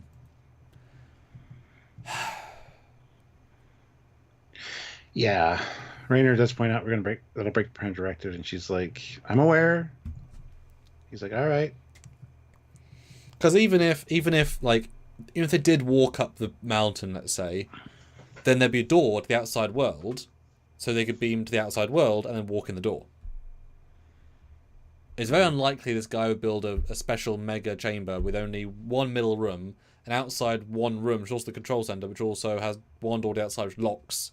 So there's only one door and then the middle bit. That seems unlikely. You'd have service rooms, you'd have control center, power cores, all this stuff would be there to work with. Doesn't make sense. But they have a cute scene at the wall where they are asphyxiating with the fire in shot still. I don't see numbers. Really? I see symbols. Those symbols could be numbers, Tilly. And it's fine. They don't even need the fires because there's light coming through the holes. Mm-hmm. Just make this brighter for the scene. Like, they're not being lit by the fire. That's the stage lighting. But it is quite funny though. Like, where are the numbers? Do you not teach basic ancient numbercraft at school? Yes, yeah, and even that. See these scratches on the wall? You think these might be numbers? I don't know. It's just dumb. They go in pattern sequence, yeah. And they point out they're in the third tower because that's the one that's got a Highlighted. square around it. Yeah. I like that, yeah. Yeah. And this is where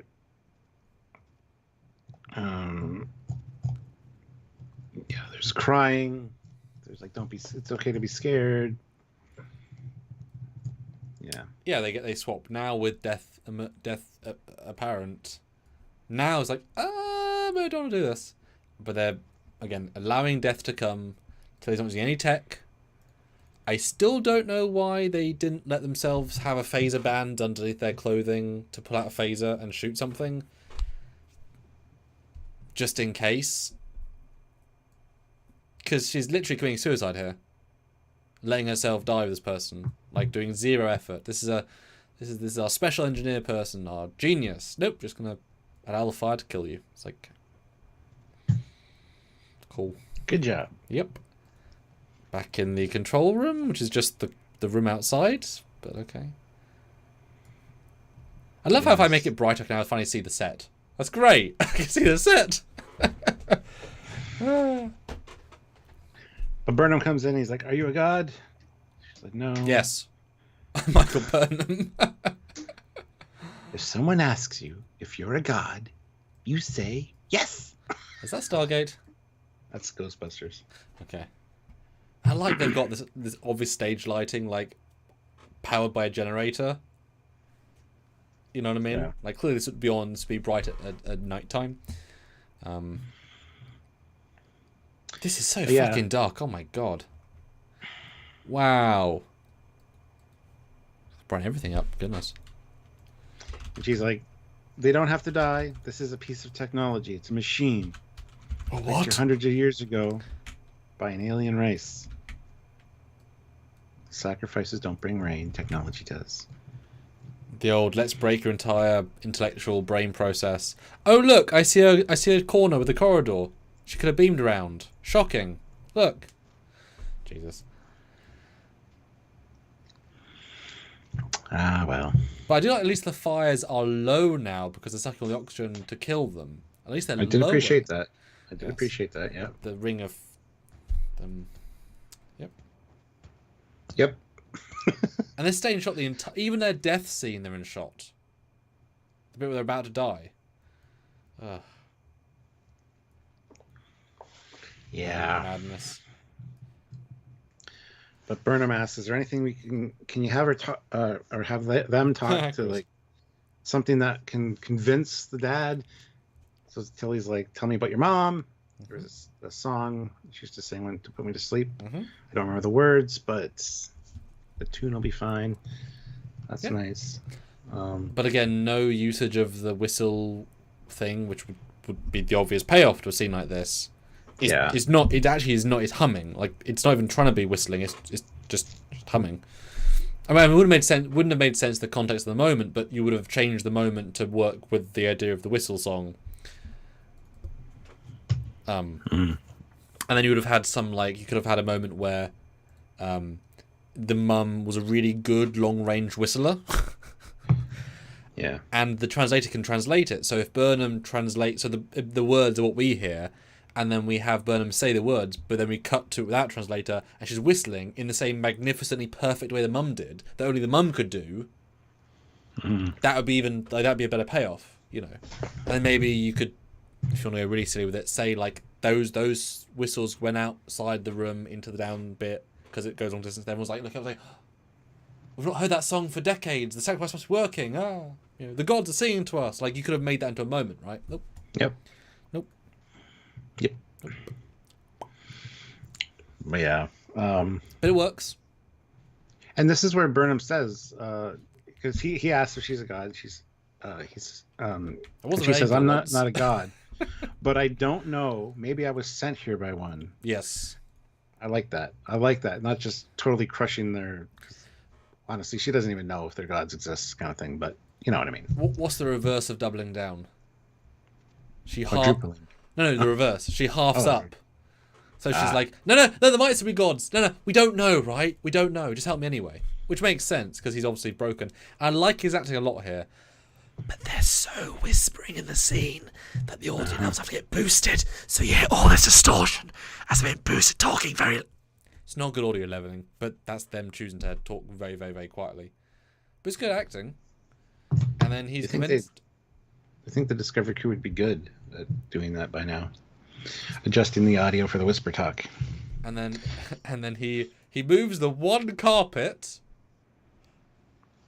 which hides the one thing, which I don't know if that's implying it's the open or close or the emergency unlock. Because if it's the open and close, and he had to open it, clock her in, put it down, then start praying, which is fine. It's just like, and why is the door opening in the floor? I mean, why wouldn't it be? Why would it be? I don't know. Guys, what do you think? Olivia, $5. I am writing to you on an authentic 21st century super chat. I got my ways. I'm getting them. I agree. Very nice. Do you have a pad of super chats? Because I only see one page there. I need proof you have a pad. Oh. $5. That would be a good day. And also, Hypno says they tried to whistle, but there wasn't enough air in the room, so they hum. Turn the fires off then. It's their fault. And I don't recall them trying to whistle. I didn't get a vibe. She just starts humming. Because also the humming of the long range, it wouldn't make sense for a song in the way they framed it anyway. So. Yeah. Anyway, they open the doors and rush in, and Reva is not breathing. But zoom, zoom, you hear the team come in. My team can save them. Yeah. I love how the fires, they get big again. Because air's back in the room. It's so like, in frame. Yeah. Yeah. Then they show him the planet from... This is your planet. It's like, oh. It's so small. This is what it looks like from our ship. It's more beautiful than I could have imagined. What? And when I watched this with Sylvia, I'm like, it's not flat. Yeah. That would be... Or, what's a ship? Yeah. What's orbit? Right? Orbit would make more sense. Ship... I mean, honestly, on this planet, I don't know how much water. There's no bodies of water, so they wouldn't have ships. But yeah, and they don't travel anywhere. Like yeah. we have no context, but I don't. It doesn't look like a blue planet, so they would not necessarily understand what yeah. They don't play it for much. It just sort of is, right? Yeah. First of all, it's not as powerful as the TNG scene with Picard and the Proto Vulcan. That's a great scene. This is an okay scene.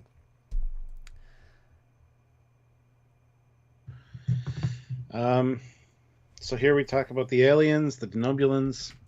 They value one another greatly, just as you do here. 4 or 5 wives. Yeah. You should get they came to a world much like their own with massive storms. Hmm. And, yeah, I suppose in their travels they felt a connection and wanted to help you guys. Yep. And I'm fine this is pre-Prime Directive, as in this is on their 13 trade route planets, which implies early, which implies pre-Federation. But then, if you can make weather tech that early... Although I suppose if they had Storm's own planet, it makes sense they'd have the tech earlier. Mm-hmm. That's the point. Yeah, okay. And then the scientists from the TNG era knew about the planet powers, and then put it in there, hid it in there. Yeah, because it's certainly implied that he's the one that put them there. He was the one that designed them, because he had tech knowledge. Yep. So it could but he didn't. Yeah. Well, his ancestors did, but he knew them because it was his field. That's fine, but it's not. That's clearly implied it was him, his expertise. But that's fine. Yeah. She also tells him that the tech is failing, and we fixed it for now. It'll stop working eventually if it isn't maintained, but we can show you how. Yes. What about the other 4 towers and 4 timesing our population ability to have people live and not be dying of dust storms that almost killed Lane in the first scene? Listen, I'm already in trouble for breaking the Prime Directive. I don't do that. What's the Prime Directive? Never mind. But Starfleet's not been to this planet in 300 years. Yeah. They don't give a shit. Well, this is the great part, though. Oh! Are you ready, guys? Okay, you ready, guys? I like this. I'm excited. I don't remember what's coming, so I don't remember. Are there gods? What is there? And Burnham's answer is, there still is what you believe. Nothing we have shown you means that gods don't exist, or that the journey of the mother Compier didn't happen. Just that now you know there's also us. I love that answer, because it doesn't just like... Picard would say, there's no such thing as gods. Picard was very anti-God. But anyway. Well, he hadn't met Kirk yet, who could tell him there was a god and he needed a starship. Yes, exactly. And then what do I say to my people? The sacrifices unite us with common purpose. And when we tried to stop them before, violence and upheaval.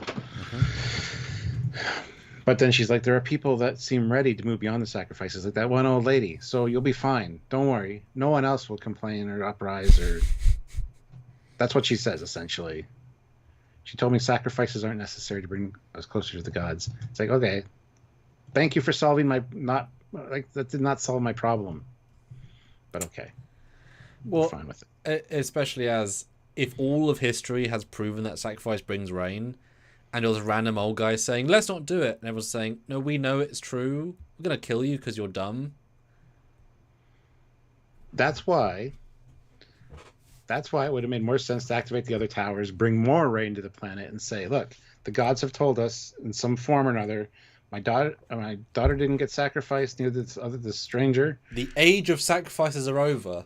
Yes. Now we have more rain. Ha ha. Yes. Without sacrificing. Yep. That would have been a much better answer. Yep. And the lady sentiment in the village did not say no sacrifice. It said there are other ways to be with God, but you still only can get rain with one way. She said nothing about that. Yeah. She only said, we want to be with God, great. You still need rain, guys. Still got to kill the people. So that was not what they meant, but that's okay. And then, the person's fine. And then you'll be in trouble for Prime Directive. They very minimally, emotionally wise, they're like, oh, it's fine. No biggie. Prime Directive, number one regulation, future. They've done worse. They'll be no trouble with what they're thinking. Like, this is... You've killed plants before, probably. Yeah. Come look at these markings. Yes. Does this look familiar? This is the same thing that's on the vial. Why did we see it earlier then? I thought. Yeah. Well, we did. Subconsciously with the flash. Yes. Yeah, that was not explained well. Now, sorry. This might sound ridiculous. In this one moment, and I know it sounds stupid, I got so excited. I thought, Tower 5. There's going to be something really good here. They've all been built up for this one thing. They're going to go the same set. It's the same damn thing, right? Mm-hmm. They're going to turn it on. Going to make some rain. They're going to do it in a quick way. So it'll be the same set. No problem. They'll walk in. And there'll be something there. There'll be something that'll happen. It'll be a satisfying payoff for the story in some way. I don't know why. I just felt that leading all up to this moment. I was like, okay, great. This is what they're going to do. Awesome. Okay, good. Yeah. We've got closure with the kid and the father. Great. Let's see what the fifth temple thing has. Great. It's going great. There's rain. Lovely. What happens with the other temple? Really excited. Literally, I kept thinking it. Were you disappointed? Super disappointed. The dad here does say too, because she says, "Are you with the gods? Did we fail, or did we? What did she say? Do we defied them? The rains won't come." He's like, "Perhaps devotion means being able to hear when the gods tell us something new." Like good line. Yeah, it's a good line. And it's a nice shot of it raining. It's nice. They didn't do the ritual and they didn't do the particle thing, but it rained anyway. They were due for rain. It's fine. Indeed. And we see a lovely rain cloud. All is well. Okay, right, we're going... Okay, there's a scene in between. Easy, right? Fine, we'll get to the thing later. Not a problem. And then we... Space Invaders. No, it's Asteroids more like, but that's it's like the Virtual Boy, the Nintendo Virtual Boy, the first 3D. It's all red. Anyway. Like, even in the view, it's not like a screen. It's actually the... It's a quirky idea that works quite well. And I like this is... I didn't get to the first time. This is the meal that he talked about getting a recipe from his mum or grandma. Yep. That worked. And even says replicator fresh, just like she did. Yeah. So that worked better the second time, for sure. Yes. And Book really sells me on how good it is with his reaction to it. He takes a bite and he's like, "Ooh, this is good." I like that because it kind of looked like cat food at first, but yeah. Yeah, so they have a little heart-to-heart here about... I told Paul about the thing. He was not fussed. I don't always have the answers, just so you know. And he's like, I know, I was just kidding. Mm-hmm. But this was pretty good conversation, actually. Very gentle. Yeah, for sure. And it's like Paul doesn't understand. So humans have this weird thing of if it's not meaningful to, if it's just meaningful to you, then it's not meaningful. That's not true. That's basically what he says. Mm-hmm. Well, I mean, something as simple as that I can relate to meeting a celebrity at a convention. That's a big deal to you, but not Marie, right? Well, Marie, but I mean just the celebrity, right? That means nothing to them. They all have forgotten you before you've even left their view because they've done 500 people. That moment is exclusively your good feelings. There's nothing else in the world that means anything except maybe the bank balance of the convention. But so feelings are allowed to be just you, but also feelings are entirely subjective. So he can feel spiritual. It can mean nothing. He can be drunk and it can mean nothing. And that's fine. Whatever. Be happy, right? Just don't inflict on other people. Yeah. Cool. Even says that's what he fell in love with Burnham. That that was even though deep down the feeling of being alone was her oldest and closest friend. Mm-hmm. And then you miss her? I see her every day. Yeah. Smart ass. Think you guys go back together? One answer at a time, Doc. Now this is a successful setup, a payoff to the setup when they were in the lab earlier with Moll and Locke looking at the record. This is actually enough episodes for it to feel like a payoff. You did one, guys. You did one. And now I'm waiting for Rule of Thirds, where a third conversation happens, where he opens up. That's how you do a 7 payoff, logically. Yeah. So then we get the... Sonic. Conclusion. Why does Culber have more chemistry with Book than his own husband? Very annoying. Because Stamets has no chemistry with anybody. That's kind of his thing. Yeah. That's kind of his thing. Olivia, $5. This scene felt like, hey, we paid for the book actor, and we forgot him in the script. Quick, put him in for a few lines. A little bit as well, yeah. Yeah. Yeah. But here we get the payoff of the puzzle piece, and it had a metal card attached to it with some kind of Betazoid text inscription. Oh, no, wait, Stuart, you skipped all the stuff at the Fifth Tower. You've skipped straight to the connection scene. They did too, though, so... What, deleted scenes? What, they'll be in the Blu-ray, do you think, or...? Yeah. Sorry, your Fifth Tower scene is not coming. I was so shocked. I thought I missed something. This made no sense from a structural point of view to cut to this. It's like, so you have this great epic setup. You have them on a ladder in engineering. What the fuck? But did you activate the towers? Did you bring water back? Did you clean them? How did you beam in if they were locked? Where was the piece? Was it in the room? If it was in the room, be found by the people. It have been hidden somewhere. How did you find it? I want to know about. Yep. Welcome to Discovery, Samuel. I was genuinely Are you new shocked. Here? I'm still genuinely shocked they did that. I laughed at this though. Like it had a metal card attached with some kind of Betazoid text inscription. Stamets is analyzing it to see where we go next. Just read it. You know Betazoid, right? So anyway, it's fine. I mean, they need to make it sound like a next time things will happen, but they'll just go there and find it, I guess. I don't know. It's so underwhelming. Like, I kind of thought when we went in the season that each puzzle piece would be epic, and each reveal would be epic, and go to the next epic thing, and they've all for the most part been duds. So it's like, okay. There's not any big satisfaction from these. They're just the next one. It's weird. And each puzzle piece has like a lesson, right? So this one is, what do you think Dr. Creel was trying to tell us, hiding the clue here? Well, he couldn't have known that leaving it behind would lead to them sacrificing one another. Yep. And then it goes into, it's a massive responsibility, technology. Maybe that's the real message. When we find the progenitor's creation, we need to be so careful. It's the weakest of the messages by an absolute mile. 100%. The fact they don't even know exactly what it is tells you how poor it is. Yeah. Yeah. Because you're right.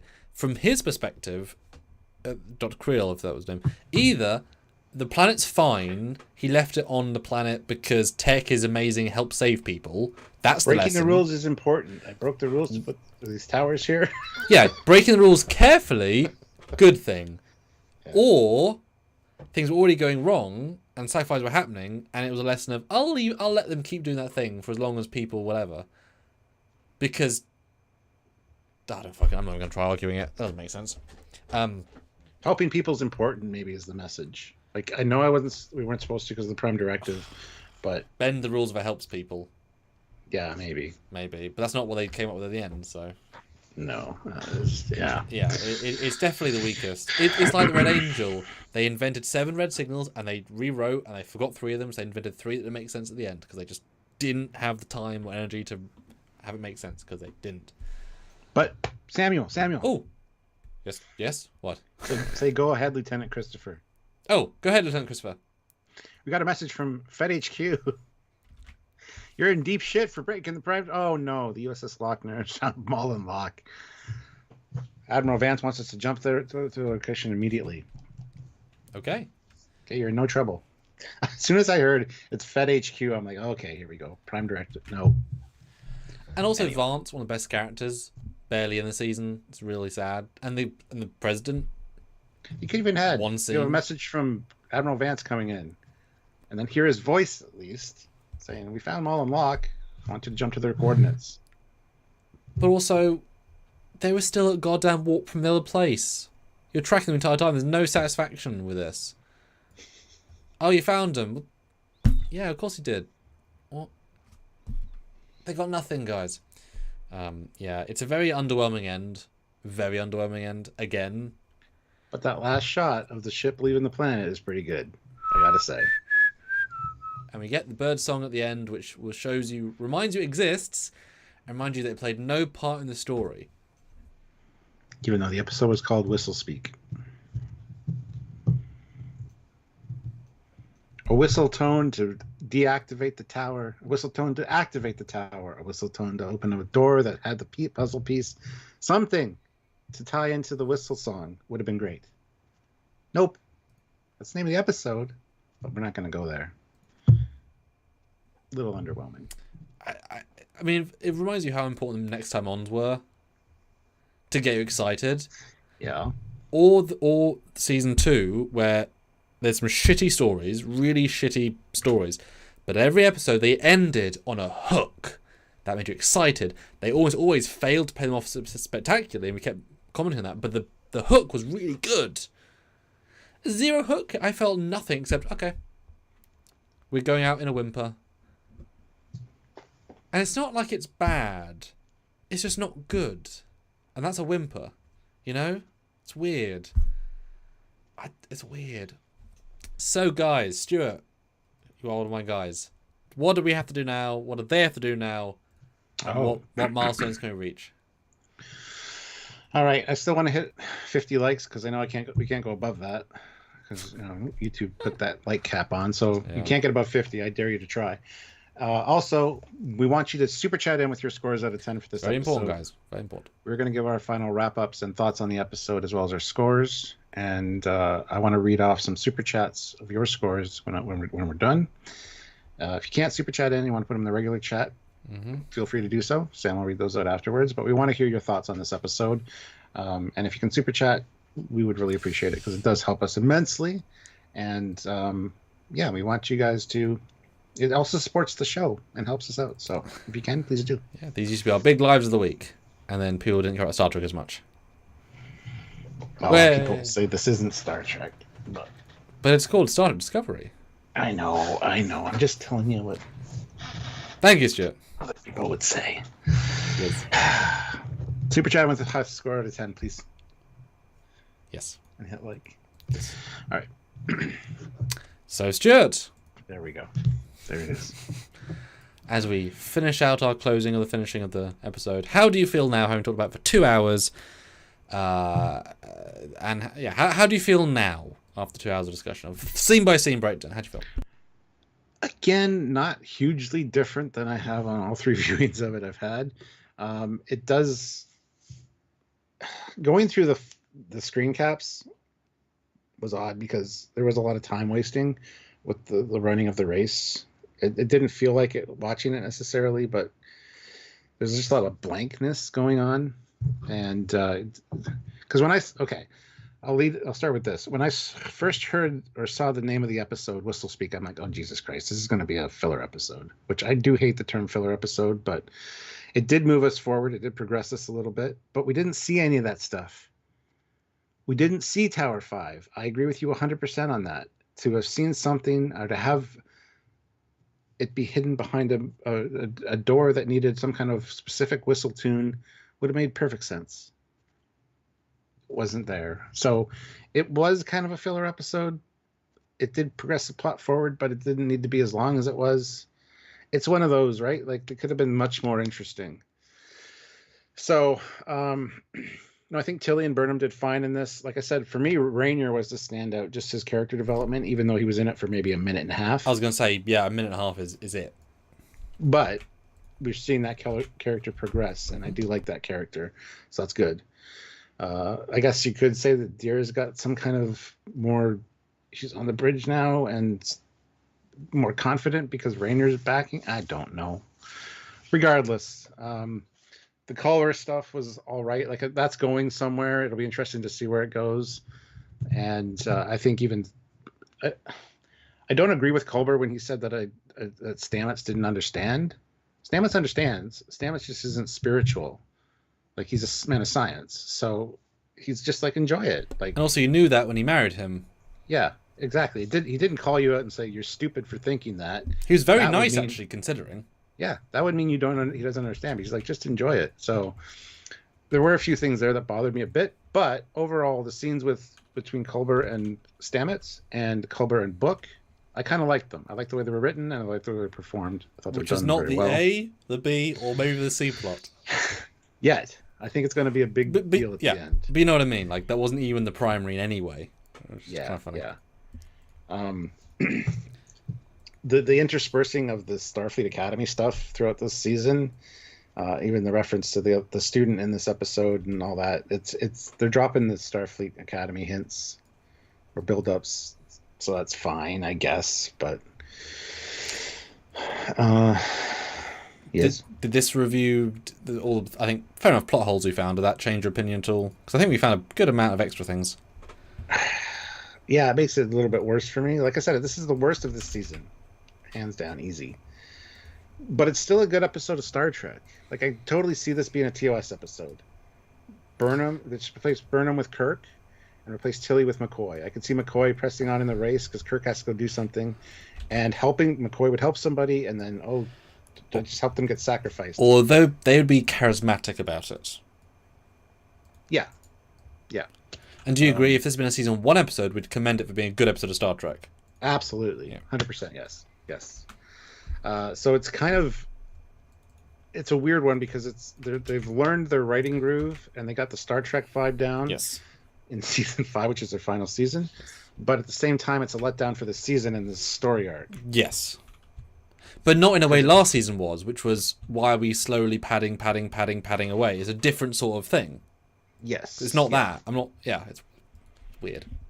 Yeah. So, honestly, for this season, score-wise... Yes.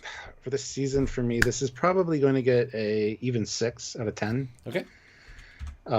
For all of Discovery, this is a great Star Trek episode. So I'm going to give it a 7.6 out of 10 for all of Discovery. Because honestly, this did hit Star Trek beats for me. And the Prime Directive quandary and discussion, it was good. So there you go. It's a weird scoring, I know, but it's fine. Future, you will have questions about past you. I'm just letting you know. Oh, I know. Yeah. But yeah. So guys, chat your thoughts, comments, questions. We'd love to another little bit would help. So Stuart, ask me then. I want to ask you what's your favorite color? Blue. Light blue. What's your favorite food? Chinese food. Easy. Okay. All right. What's your thought on? What's your thought on this episode? Now we've talked about it. It's got more holes than I thought, but I don't think these are designed to be watched more than once. You know, I don't think they're really delving in. They haven't developed the scientists. They haven't developed the protagonist. Any of the stuff that's the main plot line, they haven't progressed at all.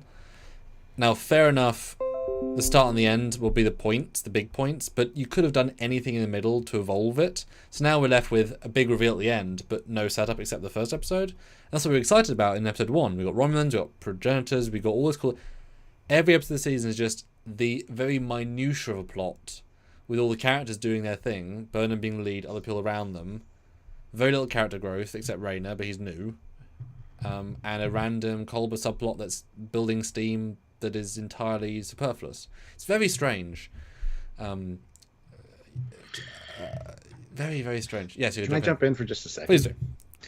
Wouldn't it have been interesting if Mullen Locke had made it to this planet, and Locke turns into his liquid form and says, "I am a liquid god. Let me into the tower." Yes. There you go. I mean, weird. I don't think Breen could do that, but hey. Or just helmet come off, he's see-through. That's enough. Yeah, well, that's what I mean. Yeah. Don't even do anything. Just, hello. My name is Jeff. I'm the god. Hello. Yeah. Yeah, but it's got some very basically good ideas. It's got a ton of slow points that are too slow, a ton of points that needed development that they just didn't, the tower at the end. So it's radically wrongly distributed in terms of writing. Stuff that shouldn't have focused on, stuff that should have was ignored. The cheap stuff was done more of, the stuff that would have been taken more time and effort was not done. Adira's non-existent, Rayner's good, Book's there. Culber's good, but I don't care, and that's their fault for doing 5 seasons of lack of interest overall. Or this has been his mycelial reaction. That would have been great when it was more relevant. Burnham's fine. She's good. She's the god character of the show. Noxia does everything right. She doesn't this week, actually, but she said she's not a god in this episode. But she's so central, it's obnoxious. Guest cast, fantastic, in all regards. Way too dark in the forest. Way too dark at the end. The fire problem is an unforgivable mistake of logic. Like, there's no rationale for that in any way. That ruined that loses the point by itself, because that is absolutely wrong. Starfleet with training would say put out the fires. It's nonsensical, so that loses the point straight out the gate, just because it's just too ridiculous. And again, if they'd brought any engineers or any scientists on the away team, they could have fixed it and done the race. All these problems would be solved if they had more people on the away team. That's another issue with Burnham. So it's structurally a little bit broken. It's story a little bit broken. It's dull. It was far more dull the second time. Way more dull. Some scenes are better, but most of them are duller. So yeah, again, season 1 with some changes would be good, but obviously they didn't know it was the last season. I do not think for a second this would have been how they'd have done it if it was a final season episode, because it's so unsatisfying in the grander scheme. So for me, are you ready, Stuart? 100%. This season, I'm going to give it a 4 out of 10. Okay. It's just not well done piece of media. And Discovery, I think now we're starting to get into I'd rather watch some of season 2 with the plot holes, because this now has plot holes that are now also big to justify those, but those are more fun, interesting, engaging. I'm going to give this... I can't go higher than a 5 out of 10. So 4 and a 5. We're sinking into average and below average here, because they should be doing better. For how many millions this cost, they should be doing better TV. There's no reason it should be this poor for this much money being spent. So yeah, I can't go any higher. And considering I had some 9s in the season, to go down to 3 and 4s is a problem, but that's not my fault. It's what you're making. So yeah, my metrics last week was still weaker, I guess, but this is a close second. Very hopeful for the last 3, but boy, they've squandered some in the middle. Yeah, And Scottish Nightmare asks, what fire? The 4 burning fires in the room that's losing oxygen, which you want to stay alive a little bit longer. You put the fucking fire out. Yep. That fire. Anyway. What do you think? All right, so. Did you think I was going to go that low? I didn't, no. But I'm not surprised. There's just so little good in it. I'm sorry. Not in a mean way, it's just not good TV. That being said, it's such good Star Trek. The Prime Directive quandary, the whole, you don't have to sacrifice yourself. Yeah, but that's like 10 minutes. That's 10 minutes of the episode. I know, but it's the vibe I got off the episode, though. So that's why I got the 3.5 because of that. Gotcha. We got 2 super chat scores. Excellent. So I'll read those. Ray Ricks, £2, 5 out of 10. Okay. Just okay, forgivable or forgettable. Sorry.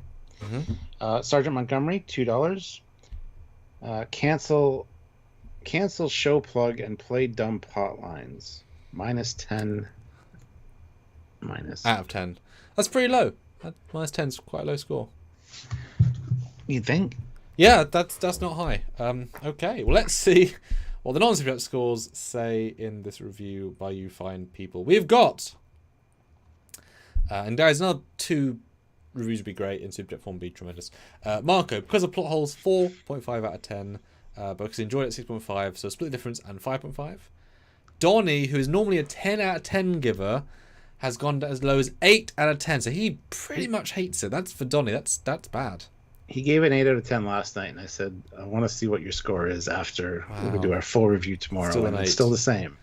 Wow. We didn't talk him down at all. He hates it, because that's for him. Wow, that's like almost all Trek gets a 10 from him. Shocking. Aussie, 8.1. Mum gives 8.4. One of the best Discovery episodes, says Trevor. Hypno, this episode didn't piss me off as much as the last episode, but it was more boring. 6 out of 10. Feed me 5. Your dad gives it a 4 out of 10. Oh, okay. There you go. Glad you saw that. And Sonic, there are 4 episodes left, not 3 left. Stanley's 5 out of 10. Zachary 7. Couldn't better but reckons stuff from re-edits. 6 out of 10, 6.8. It's filler, didn't follow the manga. that's a deep cut.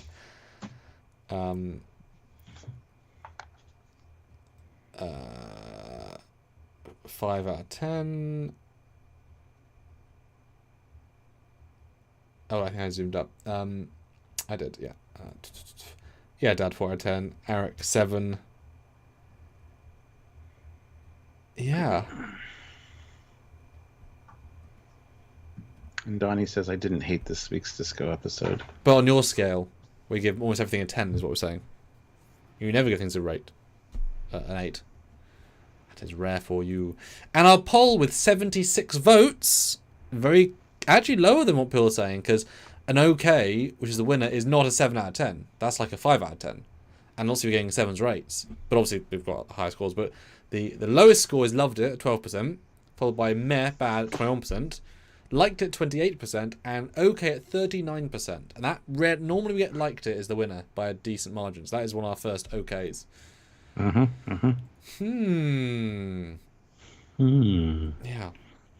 Now, in fairness, to be consistent, I did say it loses 1 whole point for being the plot hole for the fires. Without that would have been higher. Because that deserves easily 1 stripped off, because that's just nonsensical beyond belief.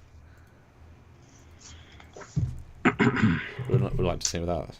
And I think a retrospect was very interesting with this season, because all our expectations now be lower for the whole season as a whole. We'll watch it and say, okay, it's just an episodic adventure of the week. Oh, isn't it funny how they pitched it and the trailers were all the first episode, big, bold adventure serial, Indiana Jones?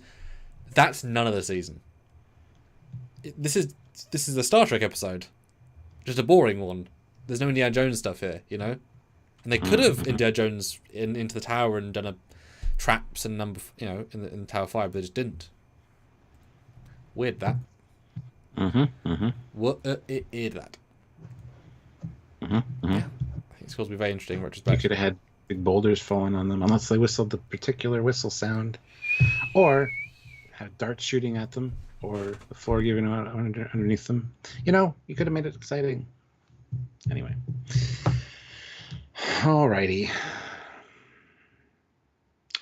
Well, we hit 53 likes, so the cap for the 50 likes thing that's broken again on YouTube. I don't know, man. But Stuart, pimp what we're doing tomorrow in terms of release. The Chronophage time bug. We're going to talk about it because why not? We like tech. We're holding on to that because it's a fun time tech. We're both very positive and also very confused because we get to deep into the logic of it. I don't know if you watched it again, but it devolves into like a. It's fun to watch because it's like all our videos. Yeah, they all devolve. And what were you saying, Stuart, earlier about a possible drunk yard? Maybe people should keep their eyes and ears out for. What were you saying?